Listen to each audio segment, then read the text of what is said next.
എന്റെ അമ്മയും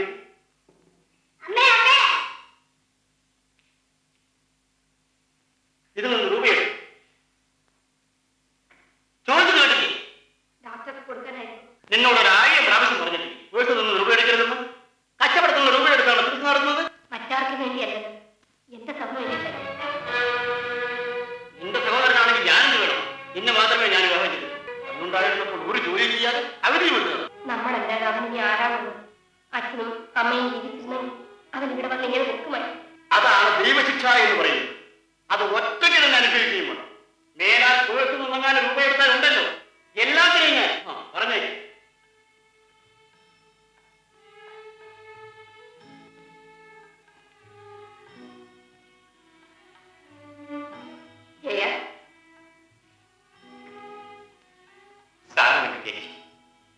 ഞാൻ കേൾക്കുന്നവർ ചേട്ടൻ പറഞ്ഞത് ശരിയാണ്. ദൈവശിക്ഷ അത് പങ്കിട്ടു. സ്വഭാവം പണ്ടേ നിനക്കറിയാൻ പാടില്ല. പറയുന്നതൊന്നും കേട്ടില്ലെന്ന് വിചാരിച്ചേ. ഞാൻ ജീവിച്ചിരിക്കുന്നിടത്തോളം കാലം നിനക്കൊന്നിനും ബുദ്ധിമുട്ടുണ്ടായിട്ടില്ല. എന്താ പാട്ടോ? നാളെ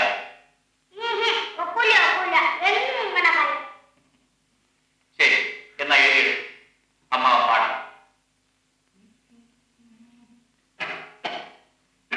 ആരാ മോളെ? നമസ്കാരം. നമസ്കാരം. നമസ്കാരം. എനിക്ക് ആരാണെന്ന് മനസ്സിലായി. ഞങ്ങളുടെ അടുത്തുള്ള ഒരു വായനശാലയുടെ പ്രവർത്തകർ. ഞങ്ങളുടെ വായനശാലയുടെ വാർഷികം വരുന്ന ഞായറാഴ്ചയാണ്. അത് സാറിനെ കൂടി ക്ഷണിക്കാൻ വേണ്ടി വന്നതാണ്. എന്നെ സാറ് കവിതകൾ എഴുതുമെന്നും പാടുമെന്നൊക്കെ ഞങ്ങൾ കേട്ടിട്ടുണ്ട്. ദയവ് ചെയ്ത് ക്ഷമിക്കണം. എന്നെ ക്ഷണിച്ചതിന് വന്നത്. പക്ഷേ ഞാൻ അതെന്താ സാർ? എന്റെ കണ്ണുകളുടെ കാഴ്ച പോയതിനു ശേഷം ആളുകൾ അഭിമുഖീകരിക്കാനുള്ള മനോവീര്യം എനിക്ക് നഷ്ടപ്പെട്ടു. അതുകൊണ്ട് ദയവ് ചെയ്ത് നിർബന്ധിക്കരുത്. ചായ കുടിച്ചാണ്.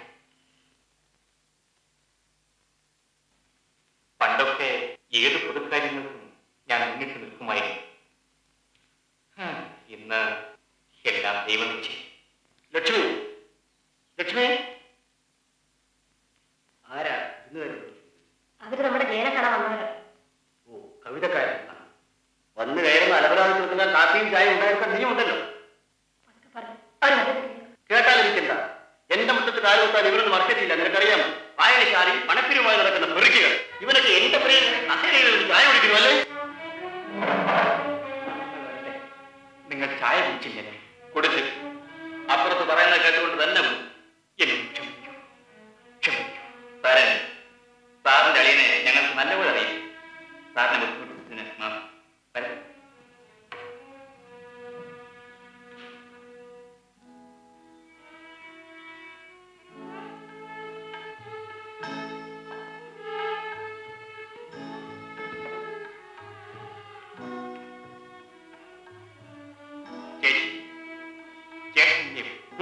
എന്തുവാണ്?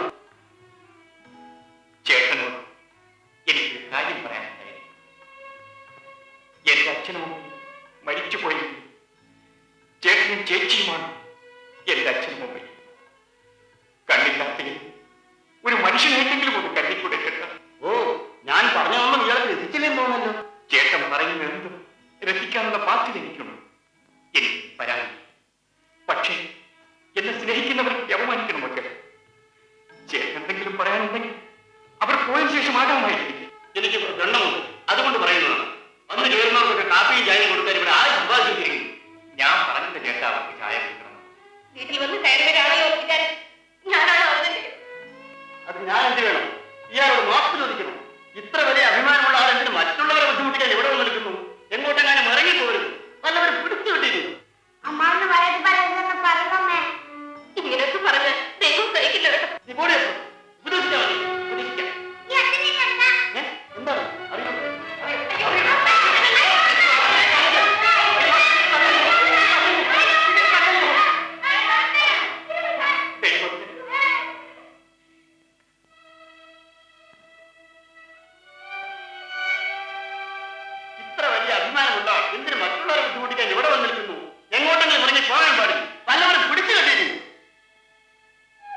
മിസ്റ്റർ ടിക്കറ്റ്, ഞാൻ ടിക്കറ്റ് എടുത്തിട്ടില്ല.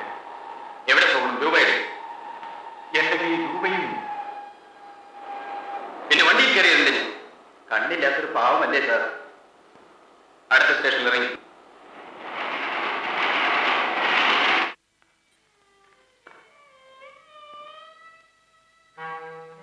നിങ്ങൾ ഈ ട്രെയിനിൽ വന്നാവല്ലേ? അതെ. ആരാ? ഞാനാ. ഞാനെന്ന് വെച്ചു ഞാനാ സാറേ. വേറെ എന്താ ഇവിടെ ഇരിക്കുന്നത്? വെറുതെ. വെറുതെ എങ്ങോട്ട് പോകുന്നു? ഞാനെങ്ങും പോകുന്നു. എടാ ഇതല്ല പോകുക. എങ്ങും പോകുന്നില്ല. ഇതേപോലെ വീട്ടിൽ ഇരിക്കുന്നതായിരുന്നു. എനിക്ക് വീടില്ല. അച്ഛനോ? അച്ഛനില്ല. അമ്മയോ? ഇല്ല. ഭാര്യയോ? ഇല്ല. കുഞ്ഞുങ്ങളോ? ഇല്ല. കണ്ണുമില്ല. നാണക്കേടായല്ലോ. എന്തെങ്കിലും ഒന്ന് ഉള്ളതായിട്ട് നാമത്തെ ഉണ്ടോ? നാമത്തെ പേരോ? ഓ എന്റെ പേര് ജയദേവൻ. ദൈവമേ, ഈ വല്ല അവതാരം മറ്റോ ആണോ? എവിടുന്ന് വന്നെന്നോ എങ്ങോട്ട് പോകുന്നോ എന്തിനു വന്നെന്നോ ഒരു ആദ്യം അന്തമില്ല പറഞ്ഞേ. എന്റെ പേരേവാ സത്യം പറഞ്ഞാൽ എന്ന് വലയ്ക്കരുത്. എനിക്ക് വല്ലാതെ ദാഹി. കുറച്ച് വെള്ളം കുടിച്ചാൽ കൊള്ളാമെന്ന്. സത്യമാണോ പറയുന്നത്? കണ്ണ് കാണാൻ പാടില്ലേ? ഇത് കൊള്ളാം. കണ്ണുള്ളവർ ആരെങ്കിലും അതില്ലാന്ന് പറയുന്നു. അതിരിക്കട്ടെ, നിങ്ങൾ ആരാണെന്ന് പറഞ്ഞില്ലല്ലോ. ഞാന് ഈ റെയിൽവേ ടിക്കറ്റ് എടുക്കാൻ ഞാൻ പിന്നെ പറഞ്ഞു ബാക്കിയായിരുന്നു. എന്താണ് പേര്? അച്ഛനും അമ്മയും കൂടെ ഇട്ട പേര് ത്രിവിക്രമൻ. ഇപ്പൊ അതിന് ഒരു വിക്രമനേ ഉള്ളൂ. അതായത് വെറും വിക്രമൻ. ദാഹിക്കുന്നു പറഞ്ഞില്ലേ? അതാ വെള്ളം.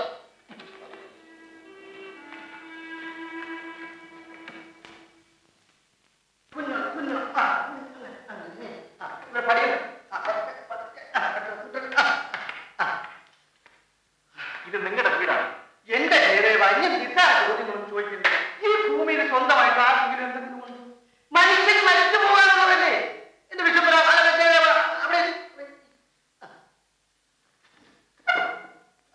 ഭവാനിയമ്മേ, ഒരു രക്ഷയമ്മ ഇപ്പോൾ ഇതിന് വരും കേട്ടോ.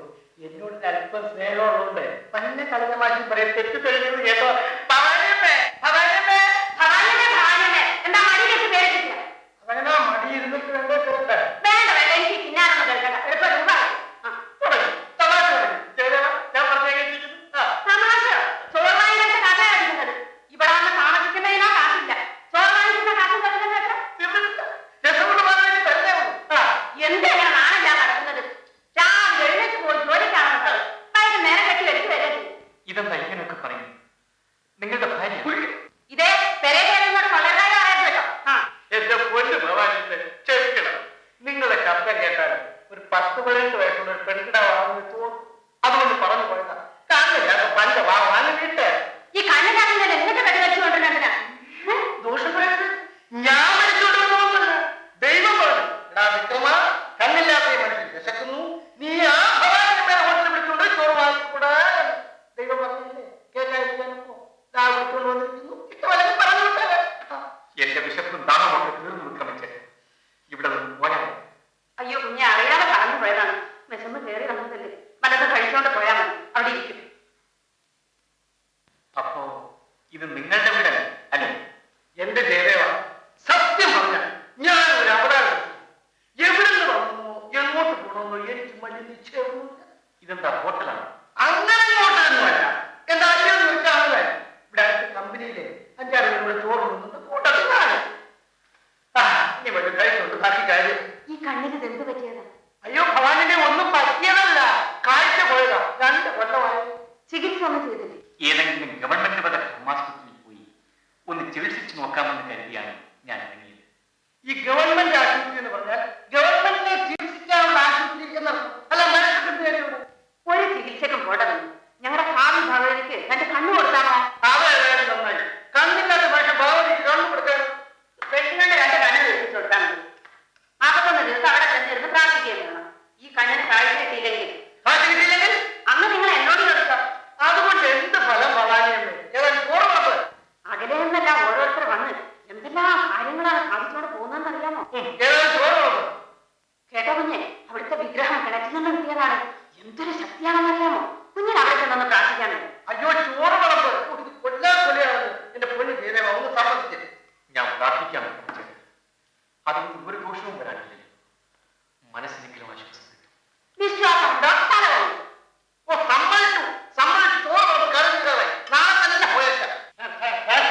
അല്ല സാർ എന്തെങ്കിലും കൊടുക്കും. ഇനി ഇവിടെ രക്ഷയില്ല, സ്ഥലം മാറണം. ഏതേതാ ഇന്ന് നമ്മൾ പ്രാർത്ഥിച്ച അങ്ങോട്ട് ഏറ്റവും എനിക്കൊരു സംശയം.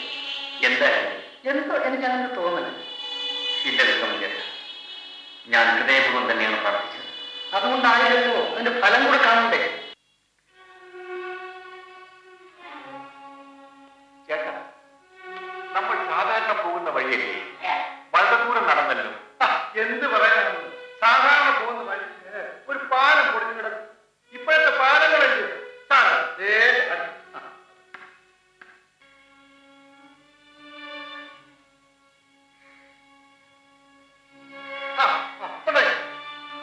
ആഴ്ത്തറയാണ് ചേട്ടൻ.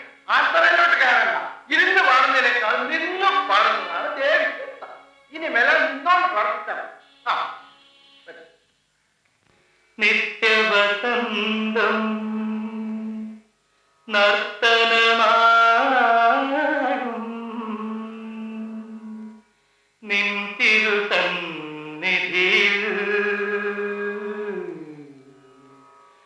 വിശ്വസൗന്ദര്യം വീണമീട്ടുമീ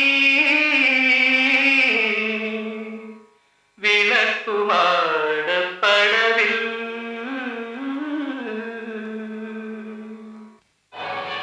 ആരാ എന്റെ കയ്യിൽ പണം പറ്റും? ഞാൻ നിങ്ങളോട് പണം ചോദിച്ചില്ലല്ലോ. നിങ്ങൾ ഇവിടെ നിന്ന് പാടുന്നത് ഞാൻ ഇവിടെ പ്രാർത്ഥിക്കുകയായി. നിങ്ങൾ കൂട്ടുകാരൻ എന്നോട് പണം വന്നിട്ടില്ല. വിക്രമേട്ടാ, നിങ്ങൾ പണം പിരിച്ചു. സത്യമായിട്ട് ഞാൻ പണം തരിച്ചില്ലേ? ദ്രോഹി. കൈ കൊണ്ട് എന്നെ വേണം പറയാൻ പോ.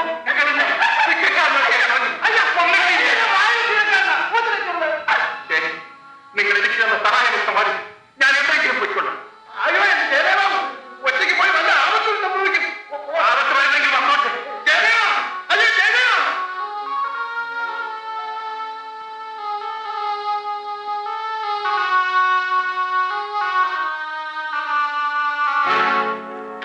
അതിനൊരു കൊടുത്ത് നീങ്ങി നടക്കൂ, നല്ല വണ്ടി വന്നേക്കൂ. സാർ, ഒരു കാര്യം ചോദിക്കട്ടെ. ഇവിടെ കാവിൽ ഭഗവതിയുടെ ഒരു ക്ഷേത്രമുണ്ട്, അടുത്താണ്. അതിവിടെ അടുത്തൊന്നുമല്ല, വളരെ അകലെയാണ്.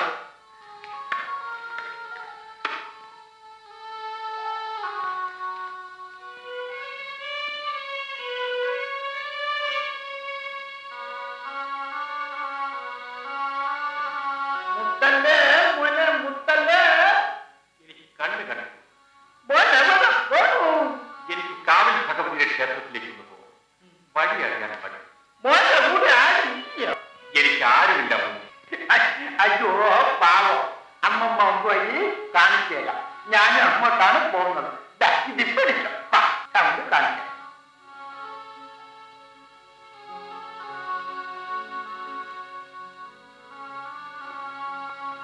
കാവിൽ ഭഗവതി അമ്പലത്തിൽ പോയിട്ടുണ്ടോ? പോയിട്ടുണ്ടോ അല്ലയോ? ആ അല്ലെ, സത്യമുള്ള അമ്പലമാ. കണ്ണുകൊണ്ട് നിങ്ങൾ നേരെ പോകുന്ന വിക്രമൻ. താൻ ഇനി എന്നെ പിടിക്കട്ടെ. ദ്രോഹി. തന്നെ ഞാൻ പോലീസിൽ എത്തിക്കും. Police, police, police.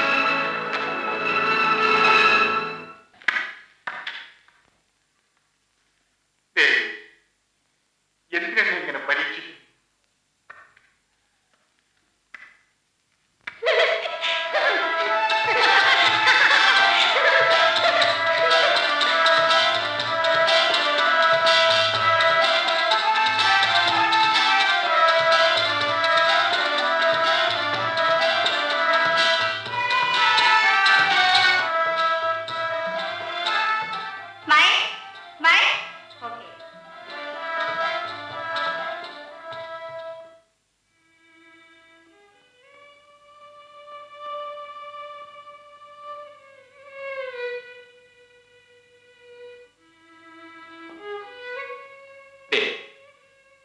എല്ലാം കാണുവാനുള്ള കണ്ണുകൾ നിനക്കും. ഈ കണ്ണുകളില്ലാത്ത എന്നെ മാത്രം നീ എന്തുകൊണ്ട് കാണുന്നു?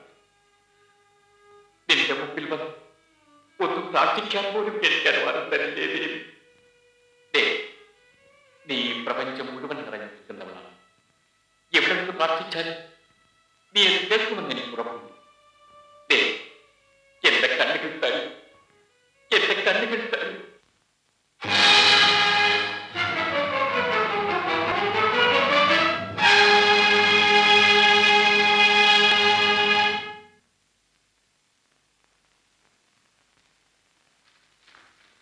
എന്തിനാണ് ആ പെണ്ണ് നിങ്ങളെ തല്ലിയത്? പെണ്ണോ? പെണ്ണാണോ എന്നെ തല്ലിയത്? ഓഹോ, നിങ്ങൾക്ക് കണ്ണ് കണ്ടുകൂടെ അല്ലേ? ഇല്ല, ഞാനിവിടെ ഒന്ന് പ്രാർത്ഥിക്കുകയായിരുന്നു. ഇതും കഴിഞ്ഞ കാറ് കയറി പോയിട്ട് എന്തൊരു ദിക്കും. അത് എവിടെയാണ് നിങ്ങളുടെ നാട്? കുറച്ചകലെയാണ്. കണ്ണ് ചികിത്സിക്കാൻ തിരുവനന്തപുരത്തേക്ക് പോകാൻ വേണ്ടി ഇറങ്ങി തിരിച്ചതാണ്. അബദ്ധത്തിൽ ഇവിടെ ആയി. കണ്ണ് ചികിത്സിക്കാനാണെങ്കിൽ തിരുവനന്തപുരത്തേക്ക് എന്തിനു പോകുന്നു? ഇവിടെ ഒരു നല്ല ഡോക്ടർ ഉണ്ടല്ലോ. ആരാണ്? ഡോക്ടർ പണിക്കർ.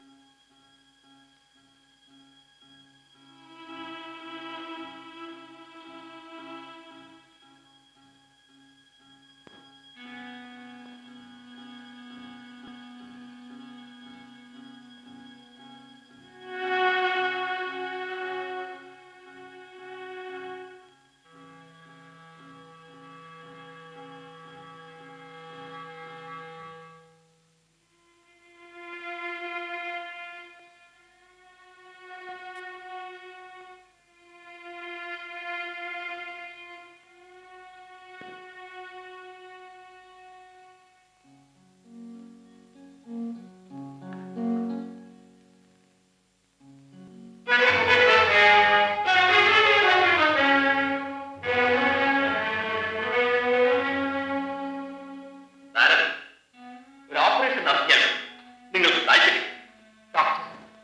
എന്റെ കണ്ണുകൾക്ക് കാഴ്ച കിട്ടുന്നതാണ്. തീർച്ചയായും ആഗ്രഹത്തിന് ഏകദേശം ഒരു 500 രൂപയോളം ചിലവാണ്. 500 രൂപയോ? എന്താ? എന്റെ കയ്യിൽ ഒന്നുമില്ല ഡോക്ടർ.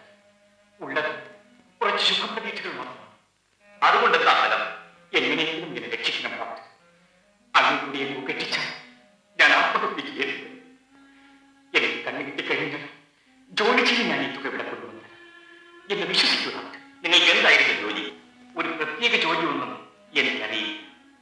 അറിയാവുന്ന ഏക ജോലി കവിത എഴുത്തായിരുന്നു. ഓഹോ, നിങ്ങൾ കവിയാണ്. അങ്ങനെ അവകാശപ്പെടാൻ എനിക്ക് ധൈര്യമില്ല. എന്താ പേര്? ജയദേവൻ. എവിടെയാണ് വീട്? വടക്കൻ. റെയിൽവേ സ്റ്റേഷന്റെ അടുത്താണ്. വീട്ടു പേര് ശ്രീമംഗലം. മരിച്ചുപോയ വാക്കിരേട്ടന് അദ്ദേഹത്തെ ഡോക്ടർ അറിയുമോ? അറിയുമോ? അദ്ദേഹത്തിന്റെ ആരാണ്? മകൻ. വാക്കിരേട്ടന്റെ മകൻ ജയദേവൻ. ശരിയാണ്, ഞാൻ ഓർമ്മിക്കും. കൊച്ചുകുട്ടിയായിരിക്കുമ്പോൾ ഞാൻ നിങ്ങളെ കണ്ടിട്ടുണ്ട്. നിങ്ങൾ ഈ നിലയിൽ കാണാൻ സാധിച്ചത് വലിയ അത്ഭുതം തന്നെ. Doctor, doctor, doctor, doctor. മോളെ, ഇതാരാണെന്നറിയാമോ? ഇതിന്റെ ഏറ്റവും വലിയ സുഹൃത്തിന്റെ മകൻ ജയദേവൻ. ഇതെന്റെ മകൾ സീത. നമസ്തേ. ജയദേവൻ ഇനി ഒരു രോഗിയാണ്. നമ്മുടെ വീട്ടിലെ ഒരംഗമാണ്. അതിരിക്കട്ടെ, ജയദേവൻ എന്റെ അടുത്ത് എങ്ങനെ വന്നു? ഡോക്ടർ, അതറിയാതിരിക്കുന്നതാണ് കേട്ടത്. കാരണം സത്യത്തിൽ ഞാൻ ഇവിടെ വരാൻ കാരണം ഒരു പെണ്ണാണ്. പെണ്ണുകാരൻ? അതെ, ഞാൻ വഴിയരികിൽ നിന്ന് പ്രാർത്ഥിക്കുകയായിരുന്നു. അപ്പോൾ ഒരു പെണ്ണ് വന്ന് എന്റെ കരണത്തൊരൊറ്റയായി. എന്ത്? പെണ്ണ് വന്ന് കണ്ണത്തടി? ഏത്? ഞാൻ എങ്ങനെ അറിയില്ല. എന്താ കാര്യം? എനിക്കറിയില്ല. അതിനുശേഷം അവിടെ കൂടിയിരുന്ന ആളുകളാണ് എന്നെ ഇവിടെ കൊണ്ടുവന്നത്. പെൺകുട്ടികൾക്ക് അസത്തിക്കാൻ. ആ, അതൊക്കെ മറന്നു കളയുകയെ സാരമില്ല. വിവരമില്ലാത്ത വല്ല പെൺകുട്ടികളോ മറ്റുമായി. മോളെ, ജയനൊരു കാപ്പി കൊടുക്കും.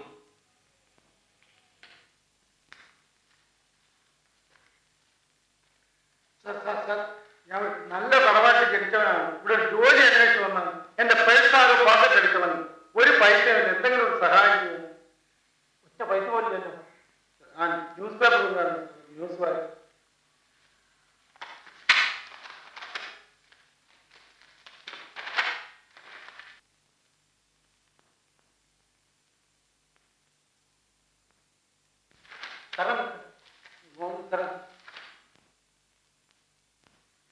ശരി, കാണിച്ചോളൂ.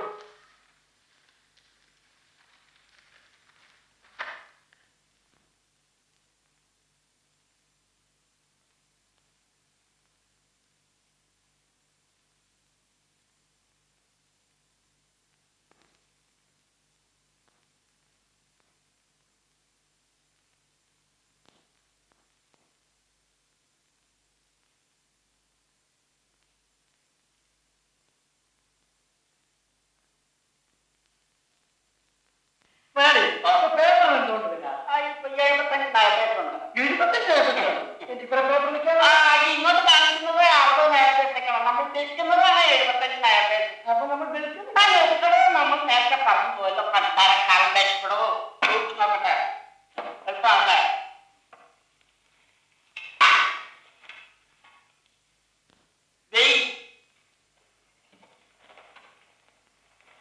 ഇനിയും പെയ്യ് ഇനിയും പെയ്യേ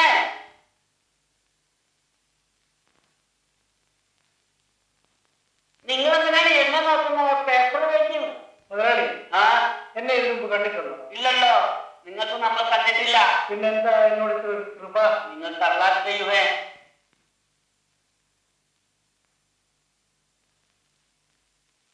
ഇത്ര കള്ളാസേ ഉള്ളൂ. ഇത് താന്ന് ഇപ്പൊ എന്റെ പേപ്പറിനാ താരം ഇനി മുതലാളി കട്ടി എന്നെ നോക്കുന്ന മേപ്പോട്ട് നോക്കും പണ്ടാരം കട്ടി അട്ടെ നിങ്ങൾ ആരാണ് ഞാൻ ആരോ ആയിക്കോട്ടെ മുതലാളി കട്ടി ഈ വില നമുക്കിവിടെ ഒന്ന് ഇതാക്കുമോ അതൊന്നും പറ്റില്ല മുതലാളി. ഇതൊക്കെ പണം ചെലവാക്കി പഠിച്ചതാ. എങ്കിൽ നിങ്ങൾക്ക് നമ്മുടെ കടയിൽ നിർത്താമോ നിങ്ങളെ നമുക്ക് വേണം അതാണ് പിന്നെന്താ മുതലാളിക്ക് നിർബന്ധമാണ്. നിങ്ങൾക്ക് എന്താണ് ശമ്പളം അതൊക്കെ നമ്മുടെ തൊഴിൽ കണ്ടിട്ട് മുതലാളി നിശ്ചയിക്കുന്നതാണ്. അങ്ങനെ തന്നെ തീരട്ടെ പണ്ടാരം ആ പുസ്തകം വന്ന പോലെ ഇല്ലല്ലോ വന്നാൽ നിങ്ങൾക്ക് നമ്മൾ കൊടുക്കാതിരിക്കുമോ ഇത് കൃഷ്ണമായി ഞാൻ എന്നെ അന്വേഷിക്കാത്ത സ്ഥലമില്ല. നിങ്ങൾക്ക് എന്താ അറിയാം എന്താ അറിയാം പത്താം മറക്കുന്ന നിങ്ങൾക്ക് നമ്മൾ കൊടുക്കും നിങ്ങൾക്ക് പേരെന്താണ് വിക്രമൻ. വിക്രമണോ വിക്രമണൻ നമ്മളില്ലാത്തപ്പോ ആരെങ്കിലും ഒരു ബുക്ക് കൊണ്ടുവരും അതിന്റെ പേരെന്താണ് തത്വ പണ്ടാരം അതിന്റെ പേരെന്താണ് ഞാനത് കുറിച്ച് തന്നിരുന്നു. കുറിച്ച് തന്നോ എന്നാ നോക്കിയിട്ടാണ് അതൊരു പഴയ പുസ്തകമാണ്. പുസ്തകങ്ങളൊന്നും കിട്ടാനില്ല. എനിക്കാണ് മനസ്സിലായി. ഞാൻ ഇവിടെ അടുത്തുള്ള ഒരു പ്രസിദ്ധീകരണക്കാരനുണ്ട് ഉണർത്തണം. പുസ്തകം വന്ന വെച്ചേക്കാം. ഞാൻ കൂടെ വന്നാൽ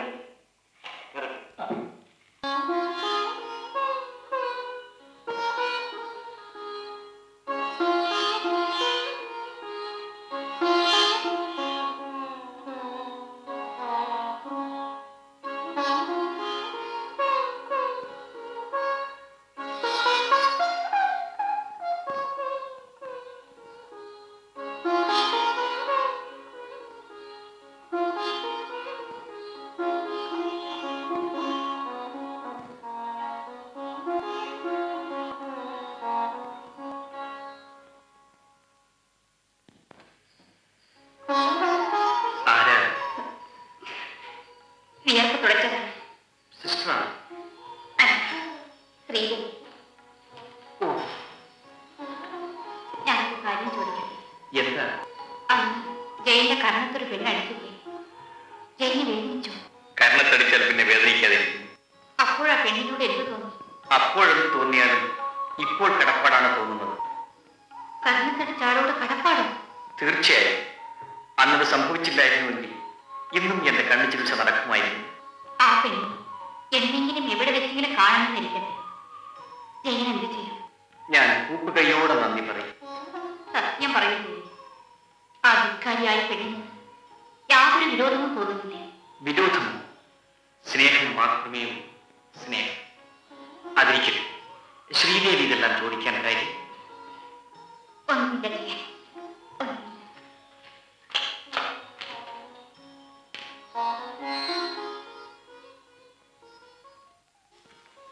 ഈ പാട്ട് ഞാൻ എന്നെ പഠിച്ചു എന്നല്ല അതെ പ്രിയമുള്ളത് ഒരിക്കൽ കേട്ടാൽ മതി ഹൃദയത്തിൽ പതിഞ്ഞുകൊള്ളു ഇതെവിടെ വെച്ച് കേട്ടു? എന്നെ ഉദ്ദേശിച്ചാണ് ജയൻ പാട്ട് എഴുതിയത് അല്ല, അങ്ങനെ ഞാൻ തെറ്റിദ്ധരിച്ചാൽ ഞാൻ ഒരിക്കലും കുറ്റപ്പെടുത്തുകയില്ല. എനിക്കതാണ് സംഭവിച്ചത് എന്നെ ഉദ്ദേശിച്ചാണ് പാടുന്നതെന്ന് ഞാൻ കരുതി കൂട്ടുകാരി എന്നെ കളിയാക്കുകയും ചെയ്തു ഞാൻ എന്നെ തന്നെ മറന്നുപോയി അപ്പോൾ ക്ഷമിക്കണം ജയൻ ജയന്റെ കരണത്തടിച്ചു ഞാൻ അത് ശ്രീദേവിയാണ്.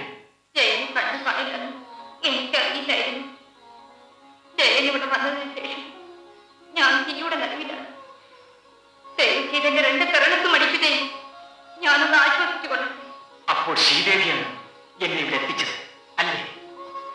എന്റെ നന്ദിയും കടപ്പാടും സ്വീകരിച്ചാൽ വേഗം സ്വീകരിച്ചാൽ സത്യം പറയട്ടെ എന്നോട് ഇപ്പോൾ വെറുപ്പ് തോന്നുന്നു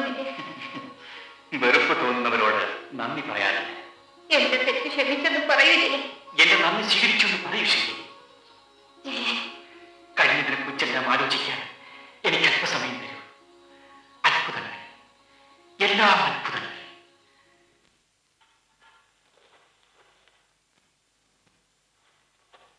ആഹാ, വലിയ മുതലാളിയെ ചിരിക്കാനല്ലേ എളുപ്പം എന്റെ രൂപ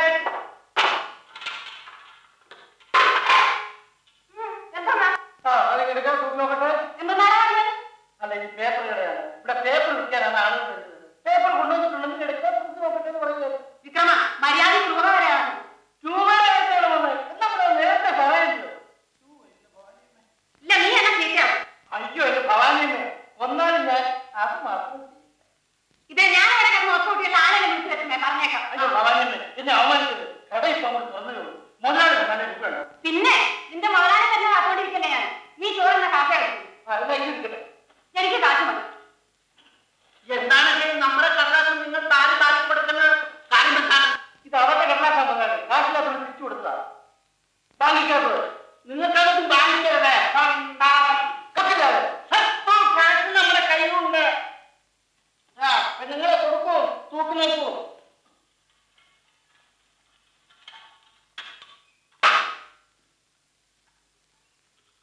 നാദം ശൂന്യതയെങ്കലാദ്യമൃതം വർഷിച്ച നാളിൽ ഗതോന്മാദം വിശ്വപദാർത്ഥശാലയൊരിടത്തൊന്നായി തുടിച്ചിടവേ ആദാഹിച്ചു വിടർന്ന ജീവകലികാജാലങ്ങളിൽ കാലമേ നീ ദർശിച്ചരസാനുഭൂതി പകരൂ മൽപാനപാത്രങ്ങളിൽ.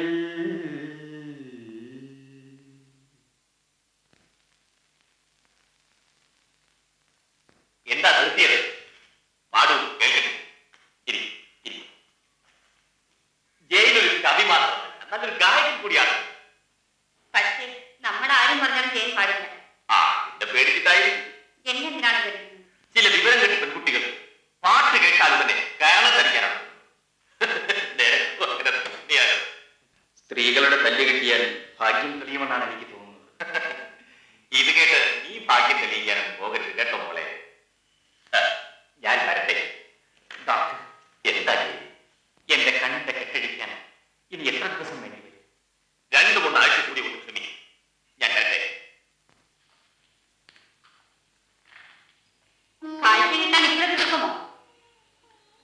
കണ്ണുള്ളവർക്കത് മനസ്സിലാവുകയും ഈ പ്രപഞ്ചത്തിന്റെ മുഴുവൻ സൗന്ദര്യഭാവങ്ങളും എന്റെ ഹൃദയത്തിൽ ഒതുങ്ങി നിൽക്കുന്നുണ്ട്. എനിക്കതെല്ലാം കണ്ണു നിറയെ ഒന്ന് കാണണം. കാഴ്ച കിട്ടിയാൽ ആദ്യം എന്ത് കാണും? ഈ ശബ്ദത്തിന്റെ ഉടമസ്ഥയെ. എന്നെയോ? കോമണ്ണും കോന്ത്രപ്പറ്റും കൂടെ എന്നെയോ? പക്ഷേ ആ ഹൃദയത്തിന് വേണ്ടതിലേറെ സൗന്ദര്യമുണ്ടെന്ന് എനിക്കറിയാം. അത് കൊടുക്കും. അത് കഴിഞ്ഞ് എന്ത് ചെയ്യും? അത് കഴിഞ്ഞാണ് ഏറ്റവും വലിയ ജോലി. എഴുതിയാലും എഴുതിയാലും തീരാത്ത കവിതകൾ എന്റെ ഹൃദയത്തിൽ ഞാൻ കുറിച്ചിട്ടിരിക്കുകയാണ്. അതെല്ലാം കടലാസിലേക്ക് പകർന്നു. ആ ജോലി ഇപ്പോഴേ തുടങ്ങിപ്പോയി. എനിക്ക് കണ്ണുകളില്ലല്ലോ. എന്റെ കണ്ണുകൾ ജയിന് ഉപയോഗിക്കാമോ? ശ്രീദേവിക്ക് അതിന് ബുദ്ധിമുട്ടാവില്ലേ? ഒരിക്കലുമില്ല.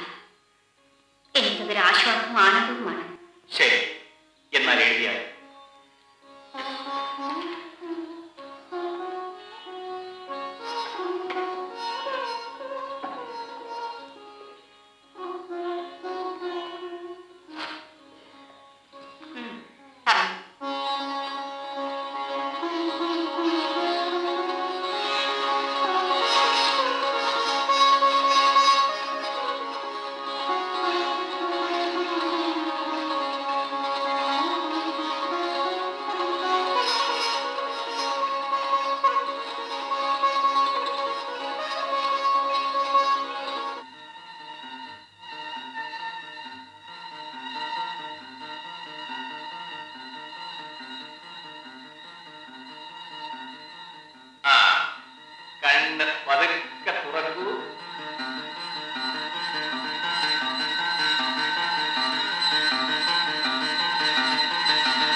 എന്താ ശ്രീദേവി?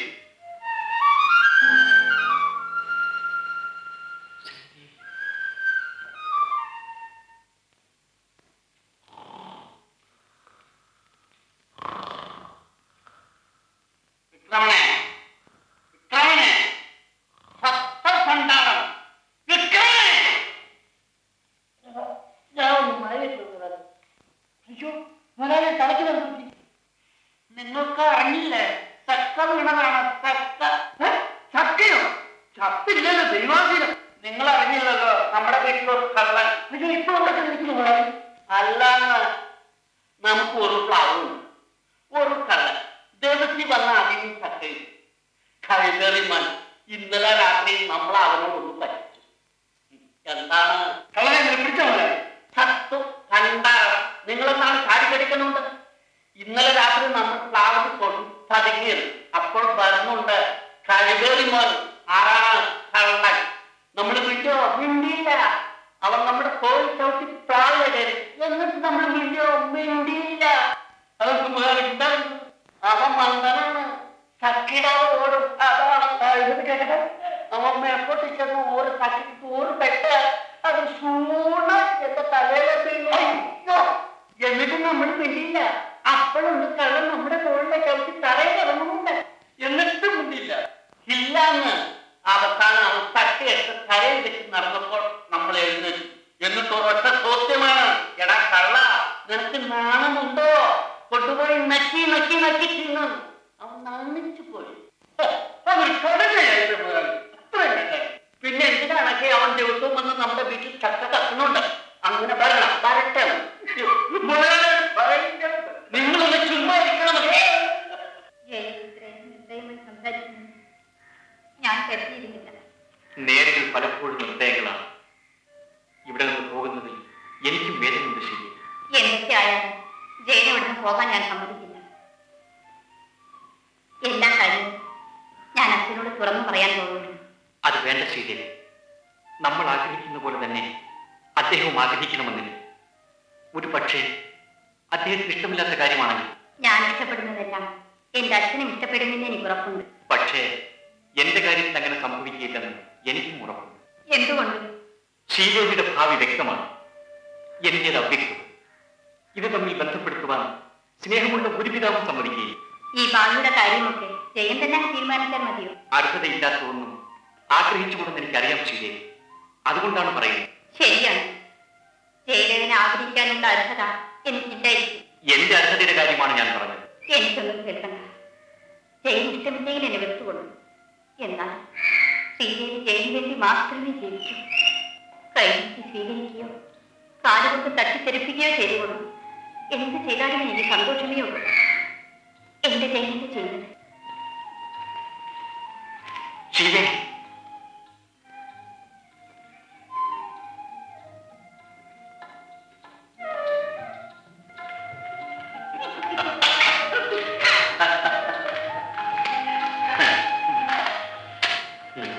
Good night.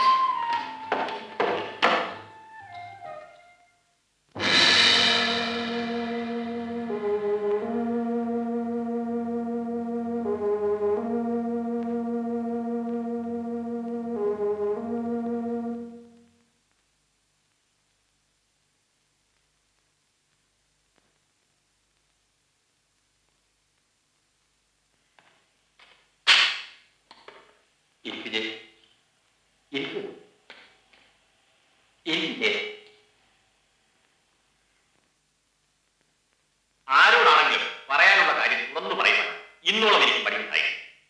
പക്ഷേ ഇന്നങ്ങനെയല്ല. എന്താണ് അരുതാത്ത എന്തെങ്കിലും ഞാൻ ചെയ്തു പോയി?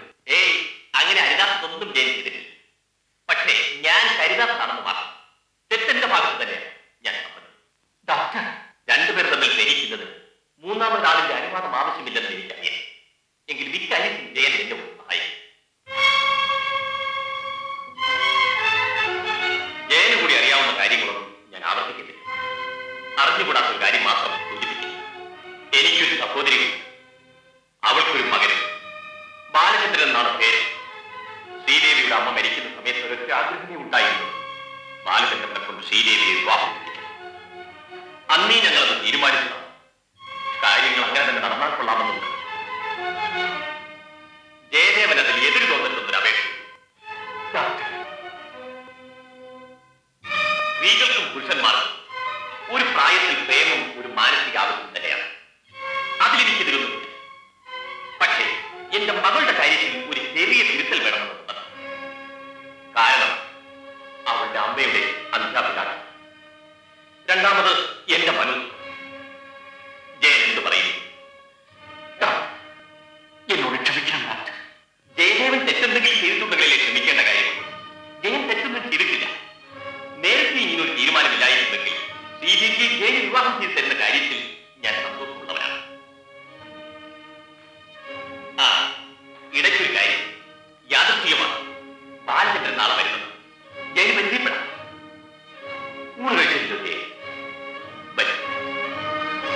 അത് കൊള്ളാം.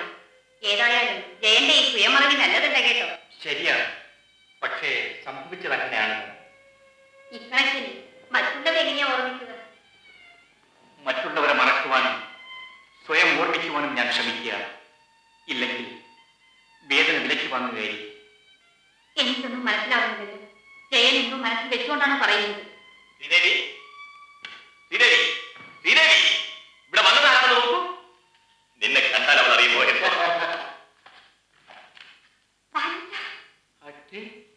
ഇത് ശ്രീദേവി ഞാനാണോ? അവളോട് തന്നെ ചോദിക്കും. ഇത് വളരെ കടുപ്പമായി. ഇവൾക്ക് ആഹാരമൊന്നും കൊടുക്കാറില്ല. ഇത് കേട്ടാ ബാലേട്ടൻ ഇപ്പോഴും കൊച്ചു കുട്ടിയാന്ന് തോന്നുമല്ലോ.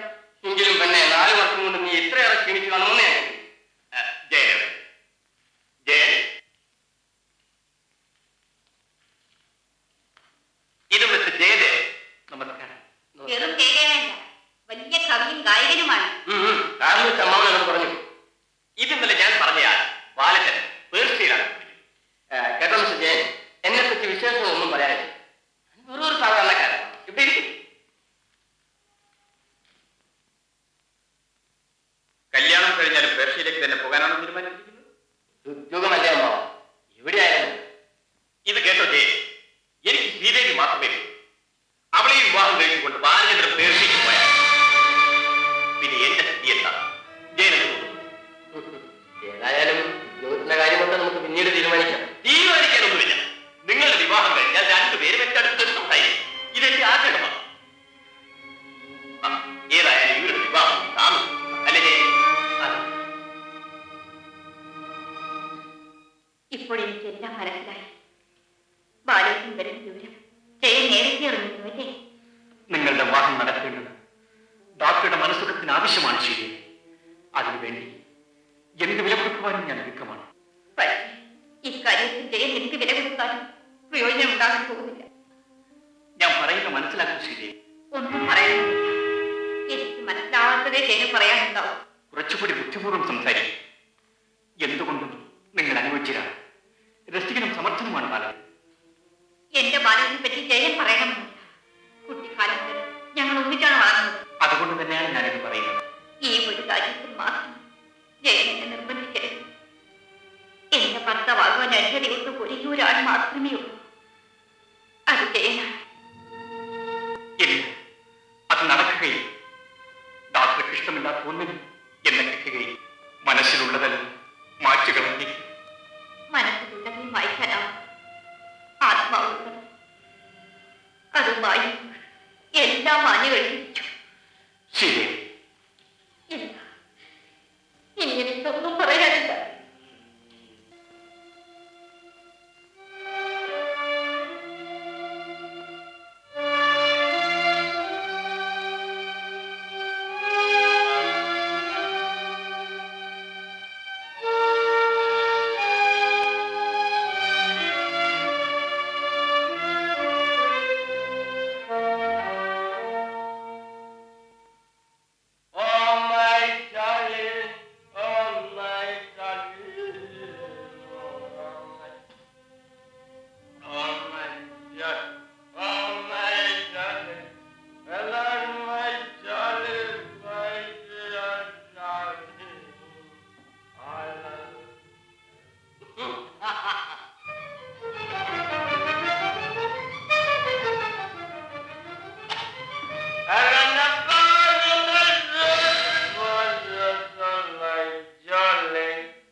വേണ്ടി വരും. ബാലേട്ട, നീ ജയനെ സ്നേഹിക്കുന്നുവെന്ന് അറിഞ്ഞിരുന്നുവെങ്കിൽ ഞാൻ ഇങ്ങോട്ട് വരില്ലേ. ഇന്നാണ് ഞാൻ അത് അറിയുന്നത്. ഇന്നു മുതൽ നിങ്ങളുടെ വിവാഹം നടത്തിത്തരേണ്ട ചുമതല എന്റേതാണ്. ബാലേട്ട, നീ ധൈര്യമായി.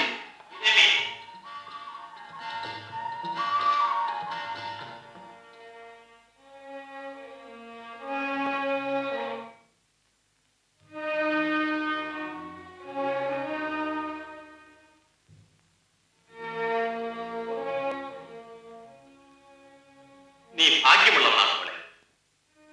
ഇന്ന് തന്നെ ഇത് അറിയാൻ കഴിഞ്ഞിരുന്നില്ല എങ്കിൽ നിന്റെ ജീവിതം ഞാൻ നശിപ്പിക്കുമായിരുന്നു. നിന്റെ ഇഷ്ടത്തിനെതിരായിട്ടായിരുന്നു ഞാൻ ചിന്തിച്ചിരുന്നത്. പക്ഷേ ദൈവം നമ്മളെ രണ്ടുപേരെയും വിളിച്ചു. നീ ജയനെ സ്നേഹിക്കുന്നുണ്ടെന്ന് എനിക്കറിയാം. നിങ്ങളുടെ വിവാഹം നടത്താൻ തന്നെ ഞാൻ തീരുമാനിച്ചു കഴിഞ്ഞു. പോട്ടെ, തീരുമാനിച്ചു.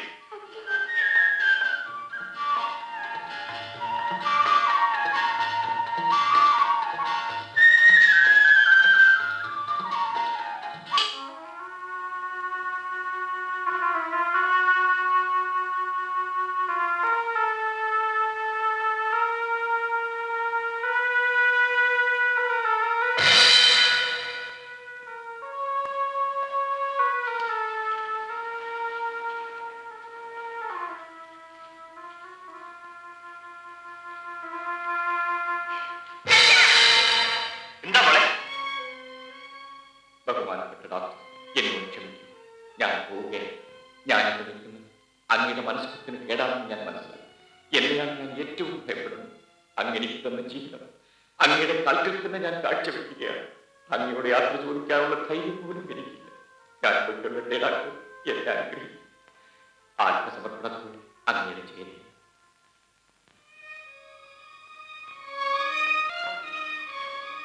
ബാലേട്ട, ഭാഗ്യം കെട്ട പെണ്ണെ, നീ അവളോട് സംസാരിക്കില്ല. മദ്യപാനികളുടെ ഈ വീട്ടിൽ സ്ഥാനമില്ല. അമ്മാവ, ഞാൻ മദ്യപാനിയല്ല അമ്മാവ. അങ്ങ് ആഗ്രഹിക്കുന്നതിനേക്കാൾ നല്ലവനാണ്. അത് കുറച്ചു മുമ്പ് ഞാൻ കാണുകയുണ്ടായി. അതെല്ലാം വെറുതെ ആയിരുന്നു. ബാലേട്ടന്റെ വെറും അഭിനയങ്ങളായിരുന്നു. എന്ത് അഭിനയം? ഒരു പെണ്ണ് മറ്റൊരുത്തൻ സ്നേഹിക്കും, എന്നെ സ്നേഹിക്കുന്നു. ഈ വിവരം ഞാൻ അറിയുകയും ചെയ്യും. എന്നിട്ടും ആ പെണ്ണിനെ ഞാൻ വിവാഹം കഴിക്കണമോ? അങ്ങനെ ഒരു വിവാഹം നടത്തുവാൻ സ്നേഹമുള്ളവർ നിർമ്മിക്കാമോ അമ്മാവോ? സ്നേഹത്തെ അതിന്റെ വഴിക്ക് വിട്ടേക്കും. ഒരിക്കലും നമ്മുടെ വഴിക്ക് കൊണ്ടുവരാൻ ശ്രമിക്കരുത്. എപ്പോഴും അത് അപകടമാണ്. ബാല, അമ്മാവനെ പറഞ്ഞു തിരുത്തുവാൻ പ്രയാസമാണ്. എങ്കിൽ ഒരല്പം അഭിനയമായി കളയുന്നു. പക്ഷേ ജയൻ നമ്മളെ എല്ലാം പരാജയപ്പെടുത്തിക്കളയും. ബാല, നീ എന്നോട് ക്ഷമിക്കും കുഞ്ഞെ, ക്ഷമിക്കും. അതൊന്നും സാരമില്ല മാം. ജയനെ അന്വേഷിച്ച് കണ്ടുപിടിക്കുക എന്നുള്ളതാണ് ഇനി നമ്മുടെ കടമ. ശരി, നിങ്ങൾക്ക് ജയനെ കണ്ടുപിടിച്ച് തിരിച്ചു കൊണ്ടുവരുന്ന കാര്യം ഈ ബാലനെ. നീ ധൈര്യമായി.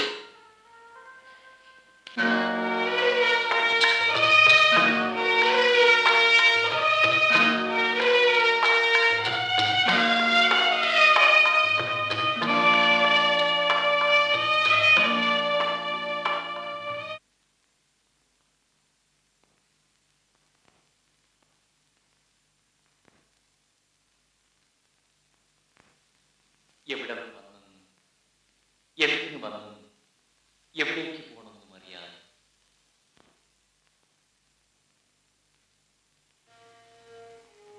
നമസ്കാരം. ഇത് ഞാൻ എഴുതിയ കുറെ കവിതകളാണ്. ഇതൊന്ന് പ്രസിദ്ധീകരിച്ച് കണ്ടാൽ കൊള്ളാമെന്നു. എന്താ നിങ്ങളുടെ പേര്? ജയദേവൻ. ഇതിനു മുമ്പ് നിങ്ങൾ എത്ര പുസ്തകങ്ങൾ പ്രസിദ്ധീകരിച്ചിട്ടുണ്ട്? ഇതെന്റെ ആദ്യത്തെ കൃതിയാണ്. മഹാകവിയോട് തന്നെ പ്രസിദ്ധീകരിക്കാൻ സമയം കിട്ടുന്നില്ല. അപ്പോഴാണ് വേദി പഠിക്കുന്നത്. സോറി.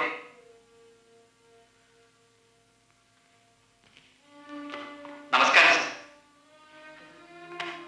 ഞങ്ങൾ ഒന്ന് രണ്ടെണ്ണം വായിച്ചു നോക്കി. സ്റ്റാൻഡേർഡ് പോരാ. സ്റ്റാൻഡേർഡുള്ള പുസ്തകങ്ങളെ ഞങ്ങൾ പ്രസിദ്ധീകരിക്കും. കയ്യക്ഷര മഹാമോശം. നിങ്ങൾ ധാരാളം എഴുതണം.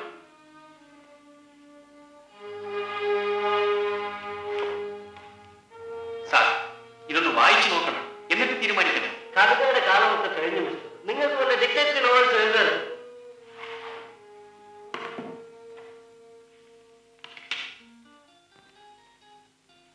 ശരി, നിങ്ങൾ നാളെ വരും. വായിച്ചു നോക്കിയിട്ട് വരാം. നാളെ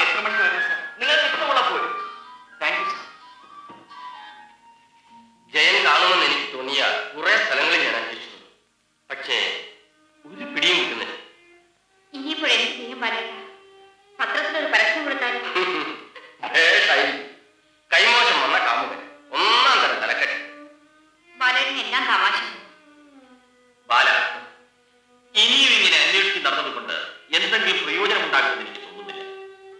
ജയൻ ഈ നാട്ടിൽ നിന്ന് തന്നെ പോയിരിക്കാനാണ് സാധ്യത. എവിടെ വേണമെങ്കിലും പോകാം.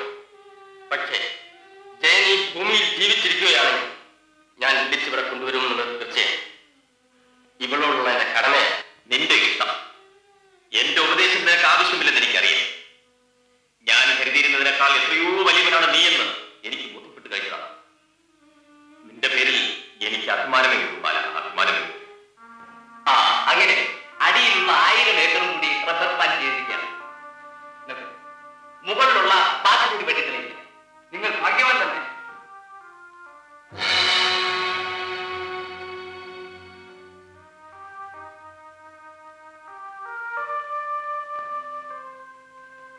ടെക്സ്റ്റ് ബുക്ക് കമ്മിറ്റി തീരുമാനങ്ങൾ കൂടി ഞാൻ വിചാരിച്ചതുപോലെ നടന്നാൽ ഞാൻ ജയിക്കുകയില്ല.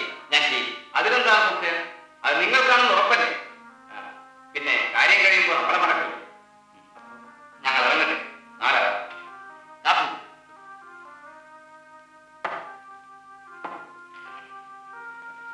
ബൈ.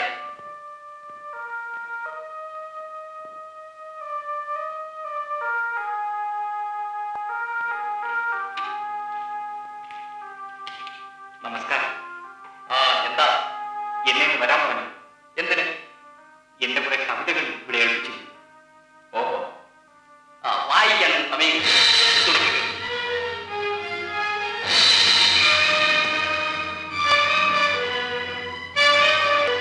ഇത് വായിച്ചു നോക്കാത്തതിൽ എനിക്ക് പരാതി. പക്ഷേ ഇത്രയേറെ ക്രൂരത പാടില്ലായി. എന്റെ ആത്മാവാണ് നിങ്ങൾ വലിച്ചു കയറിയത്. ഓഹോ, ഇയാൾ ആത്മാവ് പറയുന്നത് കടലാസാണ്. നിങ്ങൾക്കത് മനസ്സിലാകും. എന്നെ പോലുള്ള സാധുക്കൾ പട്ടിണികളെന്ന് എഴുതുന്നതൊക്കെ അച്ചടിച്ച് വിറ്റ് നിങ്ങൾക്ക് എസ്റ്റേറ്റ് കാണും വാങ്ങിച്ചാൽ അത് കഴിയുന്നതിന്റെ പിന്നിലുള്ള അധ്വാനവും വേദനയും നിങ്ങൾക്ക് മനസ്സിലാകും. അല്ലെങ്കിൽ നിങ്ങൾ എന്ത് മനസ്സിലാക്കണം? നിങ്ങൾക്ക് പണമോ സ്വർഗം പോലും വില കൊടുത്ത് വാങ്ങിച്ചില്ല എന്നുള്ള ധിക്കാരവും. അല്ല, ഇയാൾ ഇവിടെ വന്ന് പ്രസംഗിക്കാൻ വേണം. ഞാൻ ശിക്ഷയ്ക്ക് വന്നൊന്നുമല്ല. എന്റെ ജീവിതത്തിലെ ഏക സമ്പാദ്യമാണ് ഇത്. ഞാൻ എങ്ങനെ മോഷ്ടിച്ചതല്ല, വിലയ്ക്ക് വാങ്ങിയതുമല്ല. എന്റെ ആത്മാവിന്റെ നിരന്തരമായ സമസിദ്ധിയാണ്. നിങ്ങളെ സംബന്ധിച്ചിടത്തോളം ഇത് വില കുറഞ്ഞുകൂടെ കടലാസ് കഷ്ടങ്ങളായി. പക്ഷേ എനിക്കിത് അമൂല്യമാണ്, പ്രാണനാണ്. എന്റെ മുമ്പിൽ ചവിട്ടി തേക്കുന്നത് ഞാൻ സഹിക്കും. തന്റെ കവിതയിൽ കടലാസ്.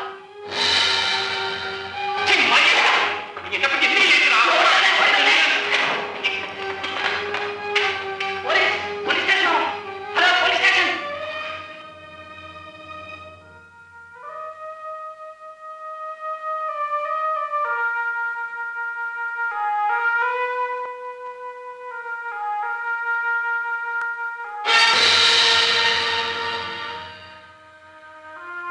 ഞാൻ എന്റെ കവിതകൾ പ്രസിദ്ധീകരിച്ച് ഇവിടെ ഏൽപ്പിക്കുന്നു. അത് ഇയാളെടുത്ത് വെളിയിലേക്കാണ്. കവിതയിൽ കള്ളൻ മുറിയിട്ടാൽ പണമെടുത്ത് സാധിക്കുകയായിരുന്നു. കണ്ണൻ? ഞാൻ കണ്ണൻ? പ്രസാദകൻ, നിങ്ങൾ ബുദ്ധിമാൻ, മാന്യൻ. സമ്മതിക്കും. ഞാൻ കണ്ണൻ. സാർ, ഞാൻ എന്റെ കവിതകൾ ആ ജനലിന് വെളിയിൽ കിടക്കുന്നു. കാണിച്ചു. എവിടെ?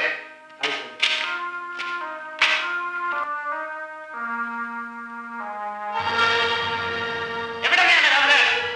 കള്ളൻ കവിയാകാൻ പോകാനല്ലേ നടക്കു സ്റ്റേഷന്റെ ക്ലാസ്. 25 പൈസ ഓടിക്കോ. മുതലാളിയുടെ പിടിയില്ല. മുതലാളിയുടെ കണക്കിന് 10 പൈസ. ആ പുസ്തകം വന്നു.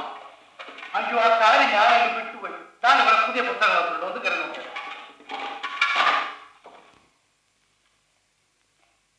ശരിയാ, ഈ കവിതകളാണല്ലോ. സ്വപ്നങ്ങൾ സ്വപ്നങ്ങൾ സ്വപ്നങ്ങളെ നിങ്ങൾ സ്വർഗകുമാരികളല്ലോ. സ്വപ്നങ്ങൾ സ്വപ്നങ്ങൾ സ്വപ്നങ്ങളെ നിങ്ങൾ സ്വർഗകുമാരികളല്ലോ. ഇന്ദ്രനീലം കൊണ്ടു മാനത്തു തീർത്തൊരു ഗന്ധർവരാജാങ്കണത്തിൽ ചന്ദ്രിക പൊന്താഴികക്കുടം ചാർത്തുന്ന ഗന്ധർവരാജാങ്കണത്തിൽ. ഇതാരുടെ കവിത? ഗംഭീരമായിരിക്കും. ഇത്ര ഉജ്ജ്വലമായ കവിത ഈ അടുത്ത കാലത്തൊന്നും കേട്ടിട്ടില്ല. ഇതാരാ എഴുതിയത്? നിങ്ങൾ കവിത എഴുതുമോ? എന്ത് ചെയ്യാൻ മിസ്റ്റർ? എങ്ങനെയെങ്കിലും സമയം പറഞ്ഞെടുക്കണ്ടേ? ഇത്ര മനോഹരമായ കവിതകൾ എഴുതുന്ന നിങ്ങൾ ഇവിടെ എങ്ങനെയായിരുന്നു? എനിക്കൊന്ന് മഹാകഷ്ടമാണ്. നിങ്ങൾക്ക് ഇഷ്ടമാണെങ്കിൽ ഞാൻ ഈ കവിതകൾ പ്രസിദ്ധീകരിക്കും. നിങ്ങൾ പറയുന്ന വ്യവസ്ഥകൾ അംഗീകരിക്കുകയും ചെയ്യും.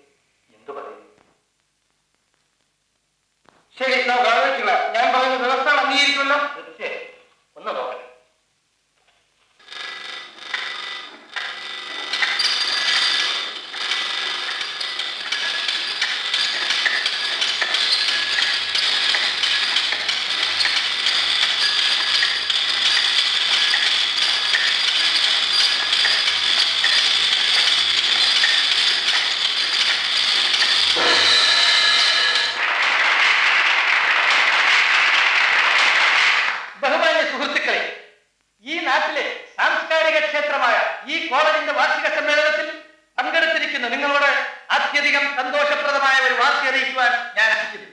നമ്മുടെ എല്ലാം അഭിമാന ഭാജനങ്ങളായ സംഗീത സംവിധായകരും പിന്നണി ഗായകരും പങ്കെടുക്കുന്ന ഒരു ഗാനമേള കൂടി ഇന്നത്തെ പരിപാടിയിൽ ഇതിന്റെ പ്രവർത്തകരായ ശ്രീ എസ് എൽ പുരം സദാനന്ദനും സുഹൃത്തുക്കളും സംഘടിപ്പിച്ചിട്ടുണ്ട്. മഹാകവി ശ്രീ വിക്രമദാസ് എഴുതിയ കാവ്യമേള എന്ന മഹത് ഗ്രന്ഥത്തിലെ ഉജ്ജ്വലങ്ങളായ കവിതകൾക്ക് നമ്മുടെ ഗാനഗോകുലങ്ങൾ ഈണവും ഭാവവും കൊടുത്താണ് ഇവിടെ അവതരിപ്പിക്കുന്നത് എന്നുള്ള അഭൂതപൂർവമായ പ്രത്യേകത കൂടി നിങ്ങളെ അറിയിക്കുകയാണ്.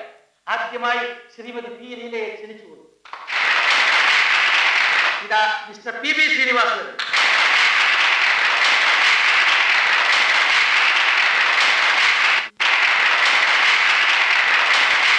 അടുത്തതായി ശ്രീ യേശുദാസ് പാടുന്നതാണ്.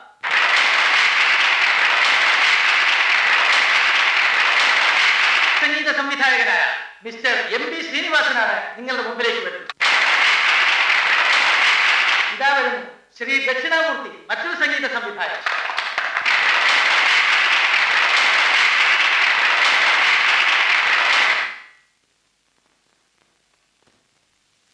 ഇന്ദ്രനീലം കൊണ്ടു മാനത്ത് തീർത്തൊരു ഗന്ധർവരാജാങ്കണത്തിൽ അക്ഷര കന്യകൾ പെറ്റു വളർത്തിയ ചിത്രശലഭങ്ങൾ നിങ്ങൾ. സ്വപ്നങ്ങൾ സ്വപ്നങ്ങൾ സ്വപ്നങ്ങളെ നിങ്ങൾ സ്വർഗകുമാരികളല്ലോ. ആ പുസ്തകം ഇങ്ങോട്ട് തരാം. സ്വപ്നങ്ങൾ സ്വപ്നങ്ങൾ. സാർ, ആ പുസ്തകത്തിന്റെ പേരെങ്കിലും ഒന്ന് പറയാം. ഇവിടെയൊന്നും വായിക്കാൻ സമ്മതിക്കില്ലല്ലോ, ശല്യം. സാർ, ക്ഷമിക്കണം സാർ, ആരാണ് വെളിയിലെന്ന് പറയാം. എടോ, ഇത് വിക്രമദാസിന്റെ കാവ്യമേളയാണ്. അല്ലെങ്കിൽ തന്നെ തനിക്കിതെല്ലാം എങ്ങനെ മനസ്സിലാകാനാണ്?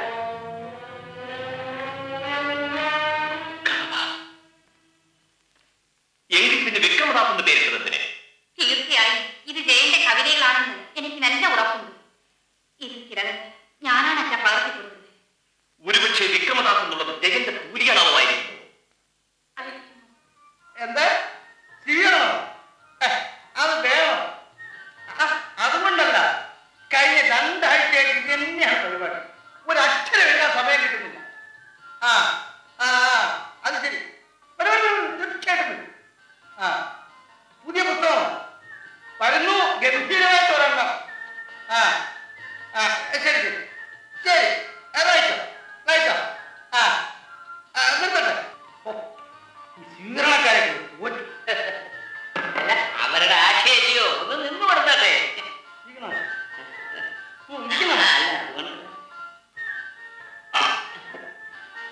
എന്താ ശരി എഴുതി? ഇന്നലെ രാത്രിയില് ഒരു മോളെ കണ്ണടച്ചിട്ടില്ല. മുറിവരി എഴുതിയിട്ടുണ്ട്. ഒന്ന് വേഗം എഴുതി തീർക്കണം ആശാൻ. പുതിയ പുസ്തകത്തിന് വേണ്ടി ആളുകൾ ബഹളം കൊണ്ട് തുടങ്ങിയിട്ടുണ്ട്. ശല്യമാണ്. അയ്യോടെ നിർന്നേക്കാൾ അക്കാര്യം വിഷമിക്കണ്ട. പിന്നെ ഒരു കാര്യം, യാതൊരു കാരണവശാലും ഇതെല്ലാം എഴുതുന്നത് ആശാനാണെന്നുള്ള പുറത്ത് പറഞ്ഞു പോയത്. കഷ്ടകാലത്ത് ഞാനൊരു കവിയായി ഇപ്പൊ തുടരെ തുടരെ എഴുതണമെന്ന് പറഞ്ഞ ആളുകൾ ആവശ്യപ്പെടുക. എന്ത് എഴുതാതിരിക്കാൻ നോക്കൂ? എന്റെ മാനം രക്ഷിക്കാൻ വേണ്ടിയാണ്. എന്ത് ചെലവ് വന്നാലും ഞാൻ ആശാൻ ഇവിടെ നിന്നിട്ടില്ല. അത് പിന്നെ ആശാനോട് പറയണോ? ഈ നന്ദി വേണമെന്നുണ്ടല്ലോ, അത് മാത്രം ഈ ആശാനില്ല. അങ്ങനെ ദൂഷ്യം. എന്ത് ശമ്പളം വേണമെന്ന് തരാം, ഈ കാര്യം മാത്രം. എനിക്ക് കഴിയില്ല, എന്നെ കൊന്നേ. ഞാൻ വെറുതെ പറഞ്ഞതേ ഉള്ളൂ. ഏതായാലും എഴുതിയെടുത്തോളാം. ഒന്ന് കാര്യം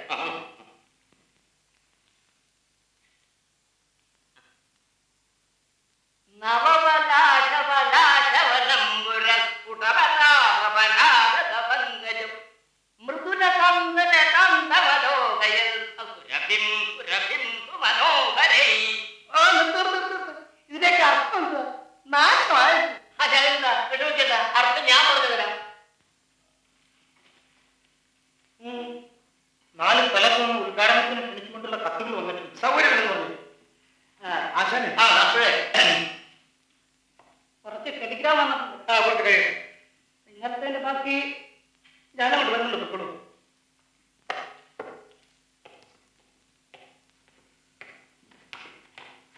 നമസ്തേ. നമസ്തേ. ഇരിക്കും. ഇദ്ദേഹത്തെ മനസ്സിലായില്ലേ? ഇദ്ദേഹം എന്റെ ഒരു ശമ്പളക്കാരൻ. എന്റെ കൈയക്ഷരം മോശമായതുകൊണ്ട് കവിതകളൊക്കെ പകർത്താൻ വേണ്ടി നിയോഗിച്ചിട്ടുള്ളതാണ്. ഞാനൊരു മഹാകാര്യത്തിന്റെ പണിയിലാണ്. എങ്കിൽ വന്ന കാര്യം പറഞ്ഞിട്ട് ഞാൻ പെട്ടെന്ന് പോയേക്കാം. നമ്മുടെ കാവ്യമേളയുടെ കോപ്പികൾ മുഴുവൻ തീർന്നിട്ട് ദിവസങ്ങൾ പറഞ്ഞത്. ഉടനെ അടുത്ത പതിപ്പ് ഇറക്കിയില്ലെങ്കിൽ ആളുകൾ നിങ്ങൾ ഇരുത്തുക. അടുത്ത പതിപ്പിന്റെ കാര്യം ഒന്ന് ആലോചിക്കണ്ടേ? പല പ്രസാദന്മാരും ചോദിക്കുന്ന വളം തരാമെന്ന് പറഞ്ഞിരിക്കുക. അത് മുൻകൂറായി ആര് വന്നാലും മുൻഗണന ഞങ്ങൾക്കായിരിക്കുമല്ലോ. നിങ്ങൾക്ക് ഇനി പുസ്തകം തരില്ല. നിങ്ങൾ കൂടുതൽ കാപ്പി കഴിക്കുന്നു പരാതി. അത് നമ്മളെ തമ്മിൽ തെറ്റിക്കാൻ വേണ്ടി ആരും ശത്രുക്കൾ പറഞ്ഞുണ്ടാക്കുന്നു. ആര് പറഞ്ഞാലും ശരി, നിങ്ങൾക്ക് ഇനി പുസ്തകം തരില്ല. അത് തീരുമാനിക്കേണ്ട കാര്യം. അപ്പോൾ എന്നെ ഉപേക്ഷിക്കും.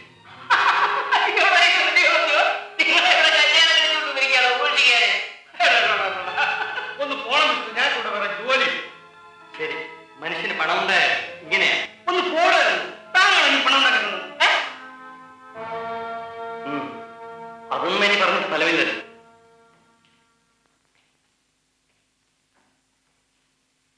ആശാൻ അയാൾ പോയപ്പോ ഒരു നോട്ടം നോക്കിയത് കണ്ടു. എന്താ അങ്ങനെ നോക്കിയത്? വിഷമം കൊണ്ടാ.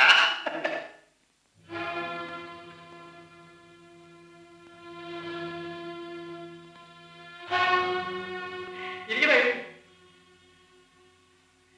മിസ്റ്റർ ജയദേവൻ ഏത് ചെയ്തു? കാവ്യമേല എഴുതിയത് കുഞ്ഞാനെ പള്ളിപ്പുറത്തി പോയിട്ടുണ്ടോ? എന്താ? പുസ്തകത്തിന്റെ പുറത്ത് എന്തോന്നാ എഴുതിയിരിക്കുന്നേ? വിക്രമദാസൻ. ആണോ? ആ എന്നാ അദ്ദേഹം അദ്ദേഹം. നിങ്ങളോ? എന്താ എന്റെ പേര് വേറെ? ക്ഷമിക്കണം, നിങ്ങളാണോ കാവ്യമേല എഴുതിയത്? ചേടാ, ഇതെന്തൊരു ചോദ്യം. ആശാൻ,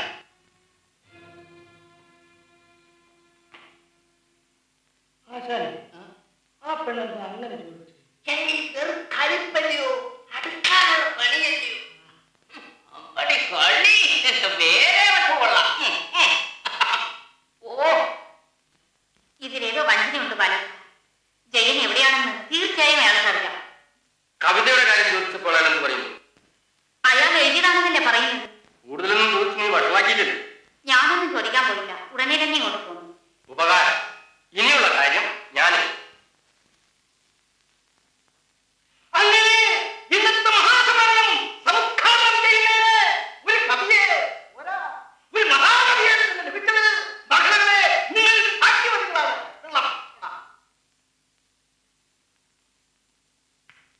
എന്താണ് ഫാമിലി പ്ലാൻ? ഫാമിലി പ്ലാനിംഗ് എന്ന് വെച്ചാൽ സന്താന നിയന്ത്രണം എന്നാണ്. സന്താന നിയന്ത്രണം എന്ന് വെച്ചാൽ ഫലസംരക്ഷണവും കന്നുകാലി സംരക്ഷണവും പോലെ സന്താനങ്ങളെ നിയന്ത്രിച്ച് വളർത്തുക എന്നതാണ്.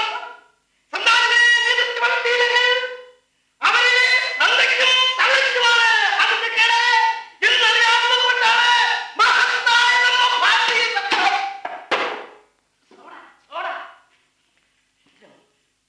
പറഞ്ഞേക്ക് പോരാ. ശാസനം.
വിളിക്കാത്തത് കൊണ്ടാണ് കുട്ടപ്പൻ തിരക്കുവാണ്. ഇവൻ കൊള്ളാമല്ല. ഇവന്റെ കൊച്ചു കുട്ടപ്പൻ തന്നെയാണ്. കൊച്ചെന്ന് എന്റെ അച്ഛന്റെ പേരാണ്. കുട്ടപ്പ, നിനക്ക് വീട്ടുപേരെയൊക്കെ അറിയാമോ? ഓ, അച്ഛനെ എന്ത് പറയുന്നു? എവനെ ഒരു വലിയ മണ്ടനാണെങ്കിൽ ഒരു കൊച്ചു കൊടുക്കല. പ്രസംഗത്തില് ആൾക്കാരുടെ കൈകളിൽ എവിടെ കിട്ടണമെന്ന് വിചാരിച്ചോ ആ വരമ്പെ കൊണ്ടുവച്ച് തന്നെ ഉപയോഗിച്ചിരിക്കുന്നു.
കേൾക്കുന്നില്ല,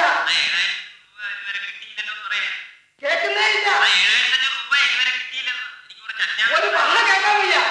ഞാനുള്ളതുകൊണ്ട് കേട്ടത് ആ ചന്ദ്രശേഖരനിലേക്ക് കൊടുക്കാനുള്ള 7,500 രൂപ കൊണ്ടുകൊണ്ട് കൊടുക്കാൻ. അച്ഛൻ കേൾക്കുന്നുണ്ടോ? അച്ഛൻ കൊടുത്താൽ നമസ്കാരം. ഒരു ഇരിക്കും. എന്റെ പരിചയമില്ലെന്ന് തോന്നുന്നു. പലരെയും കാണുന്നതല്ലേ അച്ഛൻ? എനിക്കറിയില്ലായോ നമ്മുടെ ഇന്ദ്രൻ മത്തായി മാസല്ലോ. നമസ്കാരം സാർ. അല്ല, ഞാൻ പാവപ്പെട്ട പ്രസാദകനാണ്. പിന്നെ ഇവിടുത്തെ അക്കാഡമിയിലെ ഒരു മെമ്പറും. ഓഹോ, അച്ഛൻ ഈയിടെ ഇങ്ങനൊക്കെ പറഞ്ഞുകൊണ്ട് വരുന്ന പിരിവുകാരെ ഞങ്ങളൊന്ന് മാറ്റി നിർത്തിയിരിക്കുക. ഒരു സൗകര്യം ഇല്ലാഞ്ഞിട്ടാ. എന്റെ ഉദ്ദേശം അതല്ല. അങ്ങയുടെ കാവ്യവേളയ്ക്ക് അക്കാഡമിയിൽ നിന്നും അവാർഡ് കിട്ടാൻ ഏറ്റവും കൂടുതൽ ബാധിച്ചത് ഞാനാണ്. അങ്ങയുടെ കവിതയുടെ മഹത്വം കമ്മിറ്റി മെമ്പർമാർ പലർക്കും ഇനിയും മനസ്സിലായിട്ടില്ല.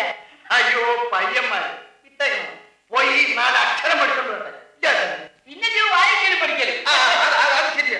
ഏതായാലും അക്കാഡമിയിൽ നിന്നും അവാർഡ് തരാൻ തീരുമാനിച്ചിരിക്കുന്ന വിവരം അങ്ങേ അറിയിച്ചു കാണും. എന്റെ എളിയ അഭിനന്ദനങ്ങൾ അറിയിക്കാൻ വേണ്ടിയാണ് ഞാൻ വന്നത്. ഈ അവാർഡും ബഹുമതിയൊക്കെ ആർക്ക് വേണം? ഇതിനകത്തൊന്നും ഒരു കഥയും പണയം വെച്ചാൽ പോലും 10 രൂപ കിട്ടുകയില്ല. അങ്ങേക്ക് ഇതൊക്കെ നിസ്സാരമാണെന്ന് എനിക്കറിയാം. എന്നാലും വേറെ വിശേഷമൊന്നുമില്ലല്ലോ. ഞാൻ ചെറിയ ചിന്താമണ്ഡലത്തിൽ എങ്കിൽ ഞാൻ പോയേക്കാം. അങ്ങ് ഉപദ്രവിച്ചതിന് മാത്രം. നമസ്കാരം. നമ്മുടെ പള്ളി വിളിച്ച് തന്നു. ഈ അവാർഡെന്ന് പറഞ്ഞതിനകത്ത് വല്ല ഗുരുമാനം ഉണ്ടോ? അവിടെ കാര്യം ചെയ്യാം. 5-6 പേര് ഇങ്ങോട്ട് വിളിച്ചേ ഒരു പത്രത്തിൽ മേളിലും ഒരു കാപ്പി കൊടുക്കും, ഒരു പത്രം റിപ്പോർട്ടും. അതിന്റെ കൂടെ തലച്ചോറും കൂടെ ആവുമ്പോ അത് ശരി.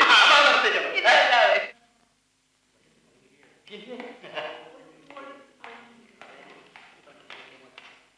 എല്ലാ പത്രത്തിലും മിക്കോടെ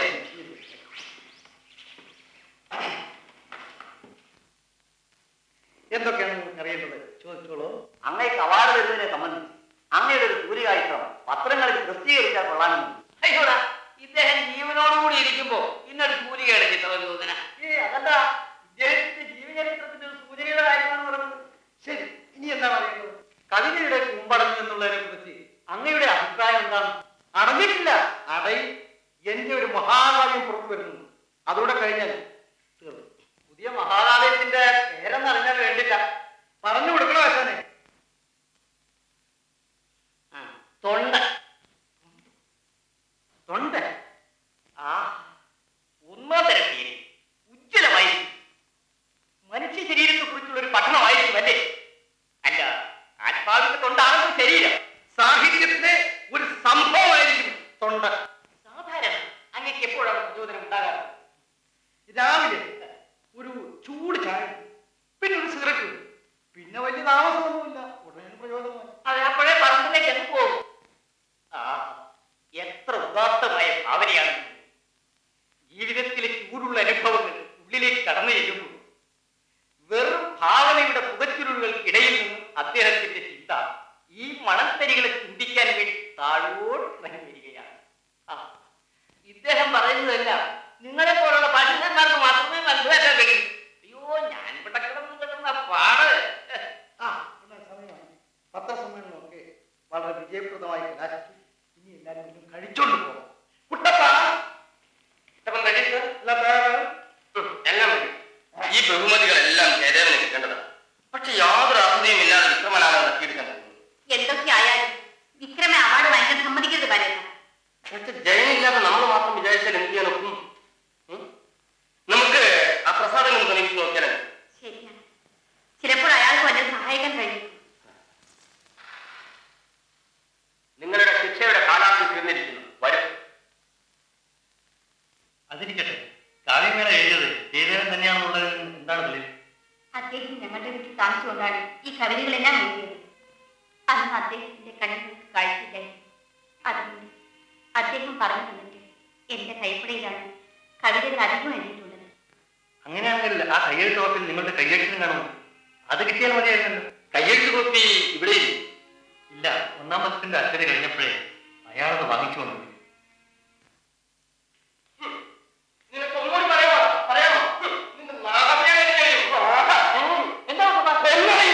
എനിക്ക് മനസ്സിലാക്കുന്നത് എന്തിനാണ് വേല അല്ലേ? ആ നിനക്ക് ഒന്നുകൂടി പറയാമോ?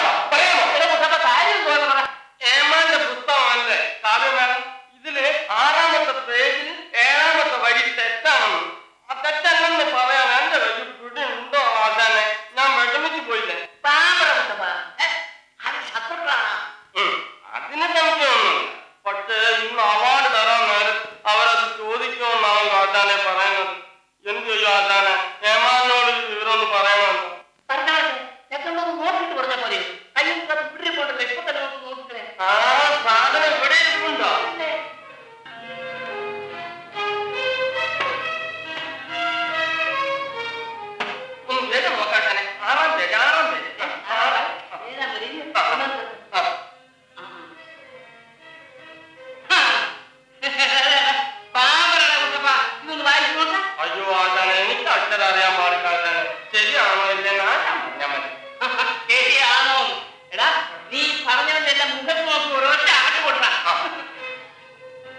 അച്ഛനെ ഞാൻ ഉടനെ വന്നേക്കാം. ആ പറഞ്ഞ പോലെ എല്ലാം ഇതൊന്ന് പകരം ചോദിക്കണം. അങ്ങനെ അയാൾ കൊള്ളരുത്.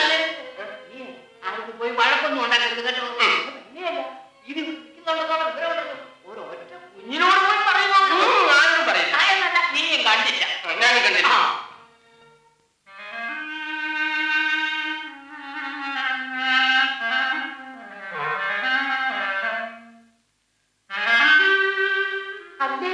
ഇതാണ് ജയദേവൻ.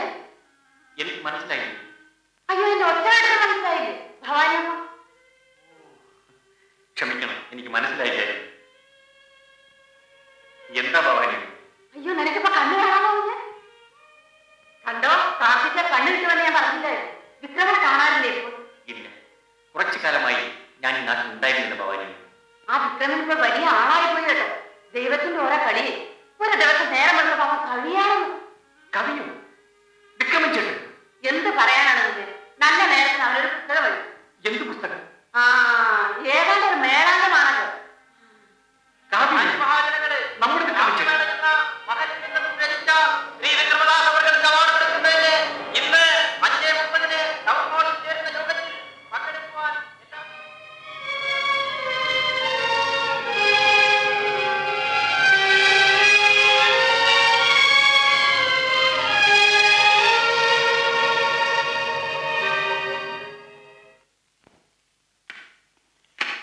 ഇനി നമ്മൾ ജയിച്ചോ? എന്താ കാര്യം? കയ്യെഴുത്ത് കോപ്പി അയാളുടെ അമ്മാവനുണ്ട്. അവർ രണ്ടുപേരും സമ്മേളനത്തിന് പോയതിനു ശേഷം എടുക്കണം. നിങ്ങൾ രണ്ടുപേരും ഉടനെ സമ്മേളനത്തിൽ കേൾക്കണം. ഞാനത് എടുത്തുകൊണ്ട് ഉടനെ പറയാം. മാന്യമഹാജനങ്ങളെ മഹതികളെയും കൂടെ പറഞ്ഞേക്കാം. മാന്യമഹാജനങ്ങളെ മഹതികളെ മറന്നു പോവാ ആശാനെ. സാരമില്ലെന്നേ, ധാരാളം ആളുകൾ വരുവാ ആശാനെ. ഒന്നുമില്ലെന്നേ. ആളുകളെ നേരെ നോക്കാതിരുന്നാ മതി. എങ്കിലും വേണ്ടായിരുന്നു. എന്തേ? അയ്യോ ആശാനെ, എന്റെ വയറ്റിലൊരു മീറ്റിംഗിന്റെ കാര്യം ആലോചിക്കുമ്പോ വലിയ പിടിയും പിടിയുവാ. അയ്യോ, ഏതായാലും ചതിക്കരുതേ.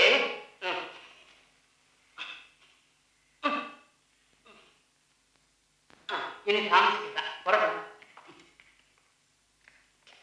അയ്യോ ആശാനെ, പ്രസംഗം എടുക്കാൻ മറന്നു. ഓഹോ, ആദ്യമേ തന്നെ ലക്ഷണപ്പെടയാ. വാ. ആ റെഡിയായിട്ടോ ആശാനെ? റോഡ് കിടക്കുന്നു. ആശാനെ, ഞാൻ തന്നെ പോണോ? ആശാൻ പോയാ പോരെ? ഞാനൊക്കെ കുറച്ചില്ല. അല്ലെങ്കിൽ കിട്ടേണ്ടത് കിട്ടാനുള്ളതൊക്കെ കിട്ടിയേ മതിയാവും. എന്റെ വയറ്റിന്റെ അസുഖം. ആ, കുറേ കൂടി വരുമോ കുട്ടിയാലും കാര്യം.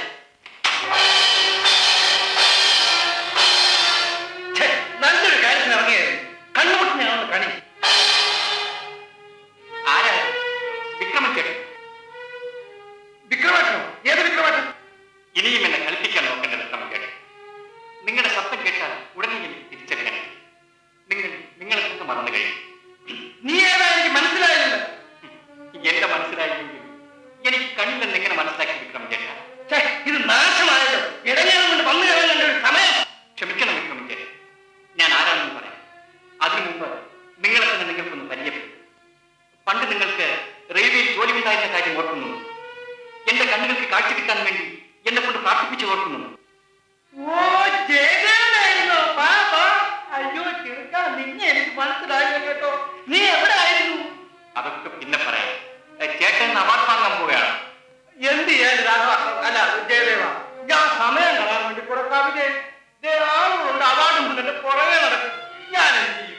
വർത്തമാനം പറഞ്ഞോട്ടേക്കാ നേരമില്ലെന്ന്. സമയമായി. നീ നാളെ ഞാൻ എന്തെങ്കിലും സഹായം ചെയ്യാം. ഇപ്പൊ ഞാൻ കൂടെ സമയം. അങ്ങനെ അങ്ങ് പോയാലോ വിക്രമൻ ചേട്ടൻ? നിങ്ങൾ എന്ന് മുതലാണ് കവിത എഴുതി തുടങ്ങിയത്? സത്യം പറയണം, നിങ്ങൾക്ക് എവിടെ നിന്ന് കിട്ടിയ കവിതകൾ? ഞാൻ എഴുതിയ കവിതകൾ എനിക്ക് എവിടെ നിന്ന് കിട്ടുന്നു? ഇത് എന്റെ കവിതകളാണ്, ഞാൻ എഴുതിയ കവിതകളാണ്. ഓഹോ, കണ്ണില്ലാത്തതിനൊക്കെ പ്രാന്തം പിടിച്ചു. നിങ്ങൾക്ക് മനസ്സാക്ഷിയോട് പറയാമോ നിങ്ങളാണ് ആ കവിത എഴുതിയത്? കവിത എഴുതി, അതിന് മനസ്സാക്കി അല്ലേ അച്ഛൻ? അതെ, കവിത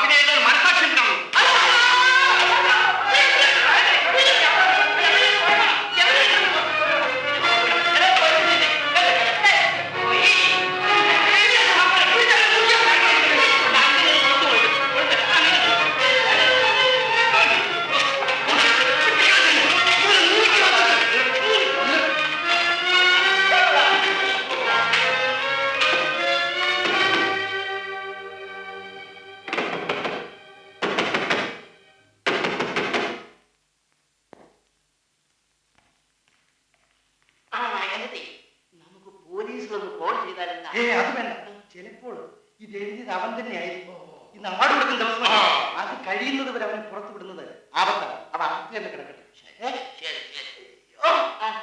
കണ്ണില്ലെങ്കിൽ അവൻ അട്ടി കാരണം ഉന്നം ഉന്നം എന്ന് പറയുന്നത് കൊട്ടക്കണ്ണന്റെ ഉന്നം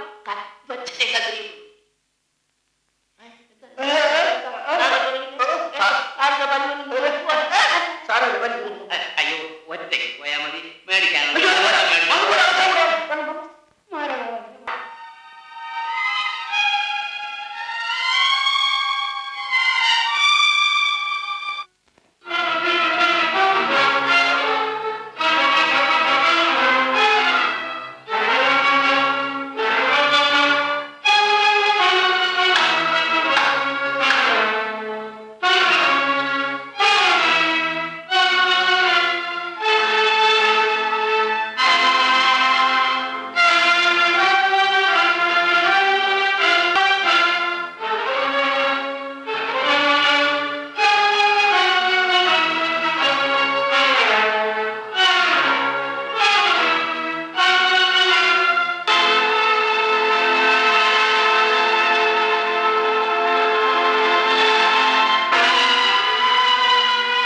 മാന്യമാധവത്തിന്റെ സാദരം നമസ്കാരം.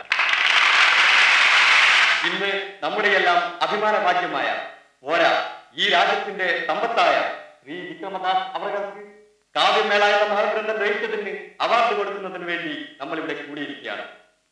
ഈ അവസരത്തിൽ നിങ്ങൾക്കൊരു സ്വാഗതം ചെയ്യുക എന്നുള്ളതാണ് എന്റെ കടമ. ശ്രീ വിക്രമദാസിനെ പോലെ അപൂർവ സിദ്ധികളുടെ ഒരാൾക്ക് അവാർഡ് കൊടുക്കുന്നതിൽ ഇത്രയും താമസിച്ചത് ഈ നാടിനോടും നാട്ടുകാരോടും കലയോടും കലാകാരന്മാരോടും ഉള്ള ഒരു അവഗണനയാണ്. അതെത്ര ഭീകരമാണെന്നുള്ളത് ഉച്ചസ്ഥരം ഉദ്ഘോഷിക്കേണ്ടുന്ന ഒന്നാണെന്ന് ഞാൻ പറയാതെ തന്നെ നിങ്ങൾക്കെല്ലാവർക്കും മനസ്സിലാവുന്നതാണ്.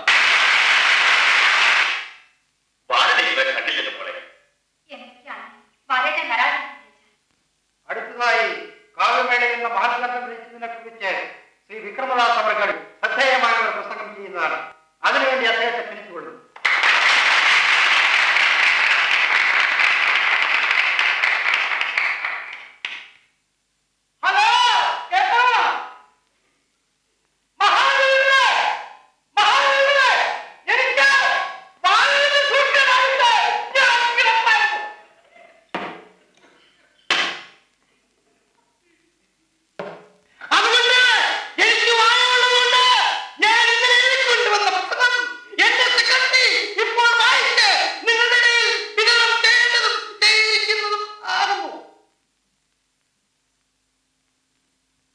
നമസ്കാരം.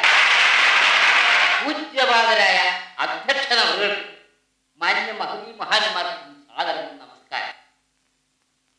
സമയമോ സായം സന്ധ്യ, സന്ദർഭം സ്വയസിദ്ധവും, സംഗതി സന്താനഭാഗ്യം, സത്യത്തിൽ സമ്മാനദാനം.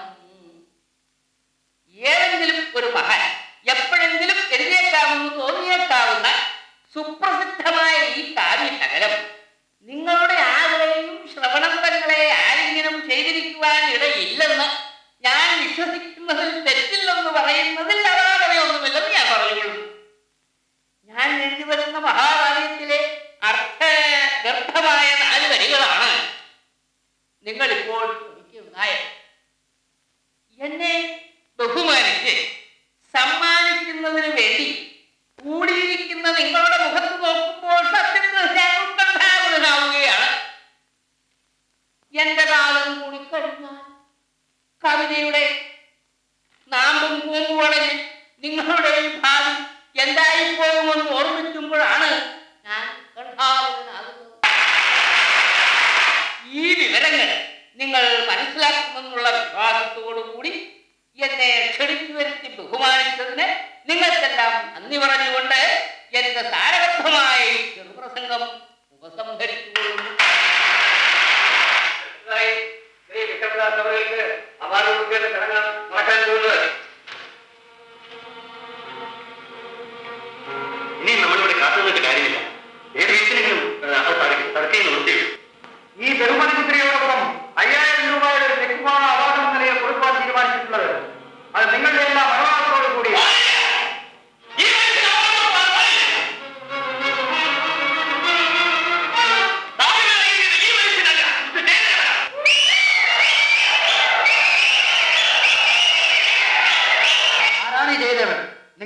കുഴപ്പമുണ്ടാക്കാൻ വന്നിരിക്കുന്നതാണ്. ജയദേവനാണ് ചൊവ്വയെന്ന് നിങ്ങൾ പറയുന്നത്. അങ്ങനെ ഒരാളെ പറ്റി കേട്ടുകേറി പോലില്ല. ജീവിച്ചിരിപ്പോയെന്ന് പോലും സംശയമാണ്. തെളിവും രേഖയും ഒന്നുമില്ലാതെ മാന്യന്മാരെ അപമാനിക്കാൻ വന്നിരിക്കണല്ലേ? ഇറങ്ങി പോകണം മിസ്റ്റർ. ഇറങ്ങി പോകാൻ മിസ്റ്റർ.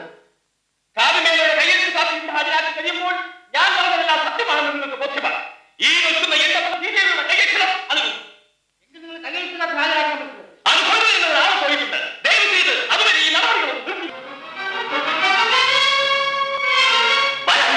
കയ്യെഴുത്ത് നോക്കി അവിടെ കാണുന്നില്ല.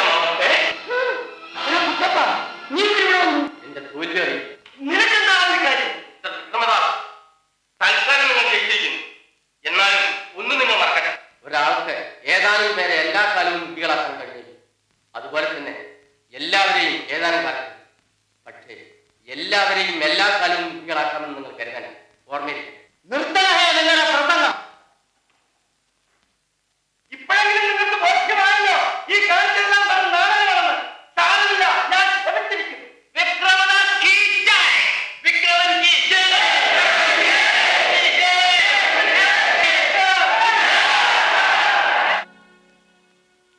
ഇതാണ് ഞങ്ങൾ പറഞ്ഞ ജയദേവൻ. ഇദ്ദേഹമാണ് കാവ്യമേളയിൽ. ഇങ്ങനെ കണ്ണു കണ്ടൂടാ ഇങ്ങനെ കവിത എഴുതും. വിക്രമദാസ്, ഇപ്പോഴെന്റെ കണ്ണുകൾക്ക് കുഴപ്പമൊന്നുമില്ല. നിങ്ങളുടെ എല്ലാ പാഠവും ഞാൻ കാണുന്നു. എനിക്ക് കണ്ണിൽ കഴിയാണ് നിങ്ങളെല്ലാം മുറിയിലാക്കി കടകടച്ചത്. അതുകൊണ്ട് തന്നെ യാദൃശ്യമായിട്ടാണെങ്കിലും എന്റെ കയ്യെഴുത്ത് കാപ്പി എനിക്ക് കിട്ടുകയും. ഇതാ നിങ്ങൾ ആവശ്യപ്പെട്ട കയ്യെഴുത്ത് കാപ്പി. വായിക്കുന്നു. പക്ഷേ ഇത് നിങ്ങൾ തന്നെയാണ് എഴുതിയെന്നുള്ളത് എന്താണെന്ന് മിസ്റ്റർ വിക്രമദാസ് എഴുതിയാണെന്നത് എന്താണ് തെളിവ്? ഞാൻ എഴുതിയത് എന്താണ് തെളിവെന്ന് നിങ്ങൾക്കറിയാം അല്ലേ? മറ്റൊന്നും വേണം. എന്റെ മുന്നിൽ നിർമ്മിക്കുന്ന മഹാരഥന്മാരായ ഈ പ്രസാദകന്മാർ തന്നെയാണ് പ്രധാന തെളിവ്. ഈ പ്രസാദകരിൽ പലരുടെയും മുന്നിൽ ഞാൻ ഈ കയ്യെഴുത്ത് കാപ്പിയുമായി തെണ്ടി നടന്നു. ഇല്ലെന്ന് ഇവർ ആരെങ്കിലും ഒരാളെന്ന് പറഞ്ഞാൽ ഞാൻ ഈ പറഞ്ഞതെല്ലാം പിൻവലിക്കും. നിങ്ങളോട് മാറ്റി കൊടുക്കും. എന്റെ കമ്പനിയോട് വായിച്ചു നോക്കാനുള്ള സമയം പോലും ഇവർക്കില്ലായിരുന്നു. ഈ പുസ്തകത്തിന്റെ പേരെങ്കിലും ഓർമ്മിച്ചുള്ള ദൈവം ഇവർ കാണിച്ചില്ല. ഒരാൾ പറഞ്ഞു സ്റ്റാൻഡേർഡ് പോലെ, വേറൊരാൾ പറഞ്ഞു കയ്യെഴുത്തം മോശമാണ്, മറ്റൊരാൾ പറഞ്ഞു കവിതയുടെ കാലം കഴിഞ്ഞിരിക്കുന്നു, ഡിസ്ട്രിക്ട് നോവൽ ട്രൈ ചെയ്യണം. അവസാനം ഈ ഇരിക്കുന്ന മാന്യൻ മേശപ്പുറത്ത് ചായ ക്ലാസുകൾ വെക്കുന്നതിന് വേണ്ടി എന്റെ ഈ കവിതയുടെ കടലാസുകൾ കീഴിൽ നിർത്തിയപ്പോൾ വേറെ നിയന്ത്രിക്കാനാവാതെ ഞാൻ എന്റെ പ്രതിഷേധം കൊണ്ട് അറിയിച്ചു. അതിന് എന്റെ ഈ കയ്യെഴുത്ത് കാപ്പി ജനലിൽ കൂടി പുറത്തിറങ്ങിയിട്ട് എന്റെ മോശം കേസപ്പെടുത്തുകയാണ് ഈ മാന്യൻ ചെയ്തത്. എന്നിട്ട് എങ്ങനെയോ അത് കയ്യെത്തിച്ച ഒരു മനുഷ്യൻ അത് സ്വന്തം പേരിൽ അച്ചടിച്ച് പ്രസിദ്ധീകരിച്ചപ്പോൾ നിങ്ങൾ അപാരമായി അയാളുടെ പിന്നാലെ പഴക്കമായി നിർത്തും. നിങ്ങളുടെ നാളെ കെട്ട് അന്തർബോധമായ അപാരം അതുകൾക്ക് ഇവിടെ വിലയിൽ അഭിനയത്തിനാണ് വില. മനസാക്ഷി മഴ നടക്കുന്ന മയങ്ങി വീഴുകയാണ്. ഞങ്ങൾ ഇതൊന്നും അറിഞ്ഞിരുന്നില്ല. അവാർഡ് കൊടുക്കുന്നത് കാവ്യമേളയ്ക്കാണ്.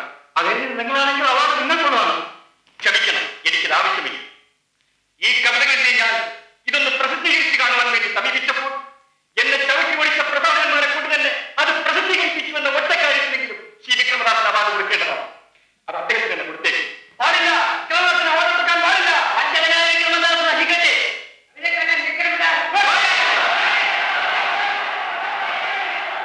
എന്റെ പൊന്നു ജയദേവ, ഞാൻ നിരപരാധിയാണ്. എന്റെ കഷ്ടകാലത്തിന് ഞാൻ പോലും അറിയാതാണ് എന്റെ കയ്യിൽ കിട്ടിയത്. ഇത് പ്രസിദ്ധീകരിക്കണമെന്ന് ഞാൻ ആരോടും ആവശ്യപ്പെട്ടില്ല. എനിക്ക് അവാർഡ് തരണമെന്ന് ഞാൻ ആരോടും അപേക്ഷിച്ചു. പിന്നെ അറിയാതെ വന്നു കയറിയ മഹാലക്ഷ്മിയെ മുഖത്തുനിന്ന് തൂത്തെറിയുന്ന ദൈവദോഷമാണെന്നത് കരുതി ഞാൻ ഇത് ആരോട് പറഞ്ഞില്ല എന്നോ. എന്റെ യാവത്തിൽ നിന്നൊന്ന് രക്ഷിക്കണം. അന്ന് ഇവരെല്ലാം കൂടെ എന്നെ കൊന്നുകളി. അയ്യോ എന്റെ ജയദേവ.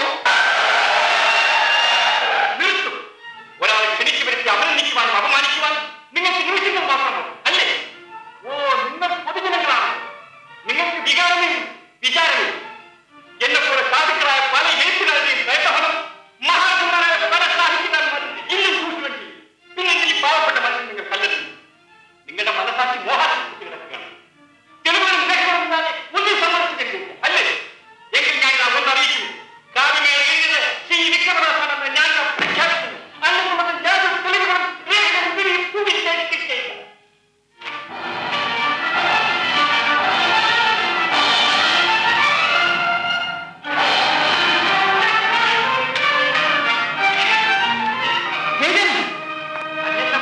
എന്ത് തന്നെയായാലും അനുവാദം കൂടാതെ വെക്കുന്നത് മോശമാണ്.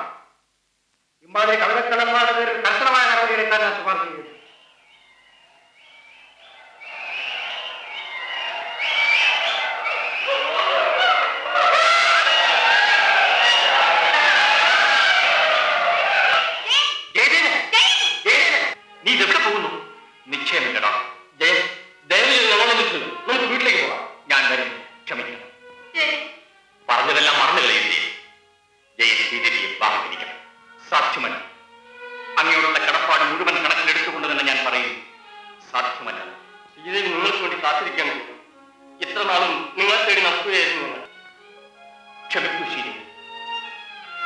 എന്നെ സംബന്ധിച്ചിടത്തോളം ഈ ലോകത്തിൽ വെച്ച് ഏറ്റവും വലിയ സഹായം ചെയ്യുന്ന ഡോക്ടർ ഒരു ചെറിയ സഹായം മാത്രം എന്നോട് ആവശ്യപ്പെട്ടു.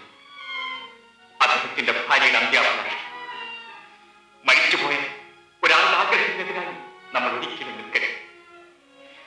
ഒരു ജീവിതം തന്ന മനുഷ്യന് വേണ്ടി ഇതെങ്കിലും ചെയ്യാൻ എനിക്ക് കഴിയുന്നില്ലെങ്കിൽ ഞാൻ ജീവിച്ചിരിക്കുന്ന അർത്ഥമുണ്ടോ ശ്രീദേവി? ബാലചന്ദ്രൻ ശ്രീദേവി വിവാഹം ചെയ്യേണ്ടത് എന്റെ ആവശ്യമാണ്. ഡോക്ടറുടെ മനസ്സുഖമാണ് എന്റെ ജീവിത ലക്ഷ്യം. ഡോക്ടർ എന്നോട് ക്ഷമിക്കും.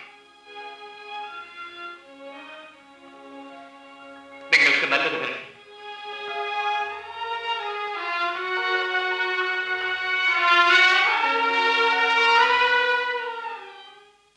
തീർത്ഥയാത്ര ചെയ്തു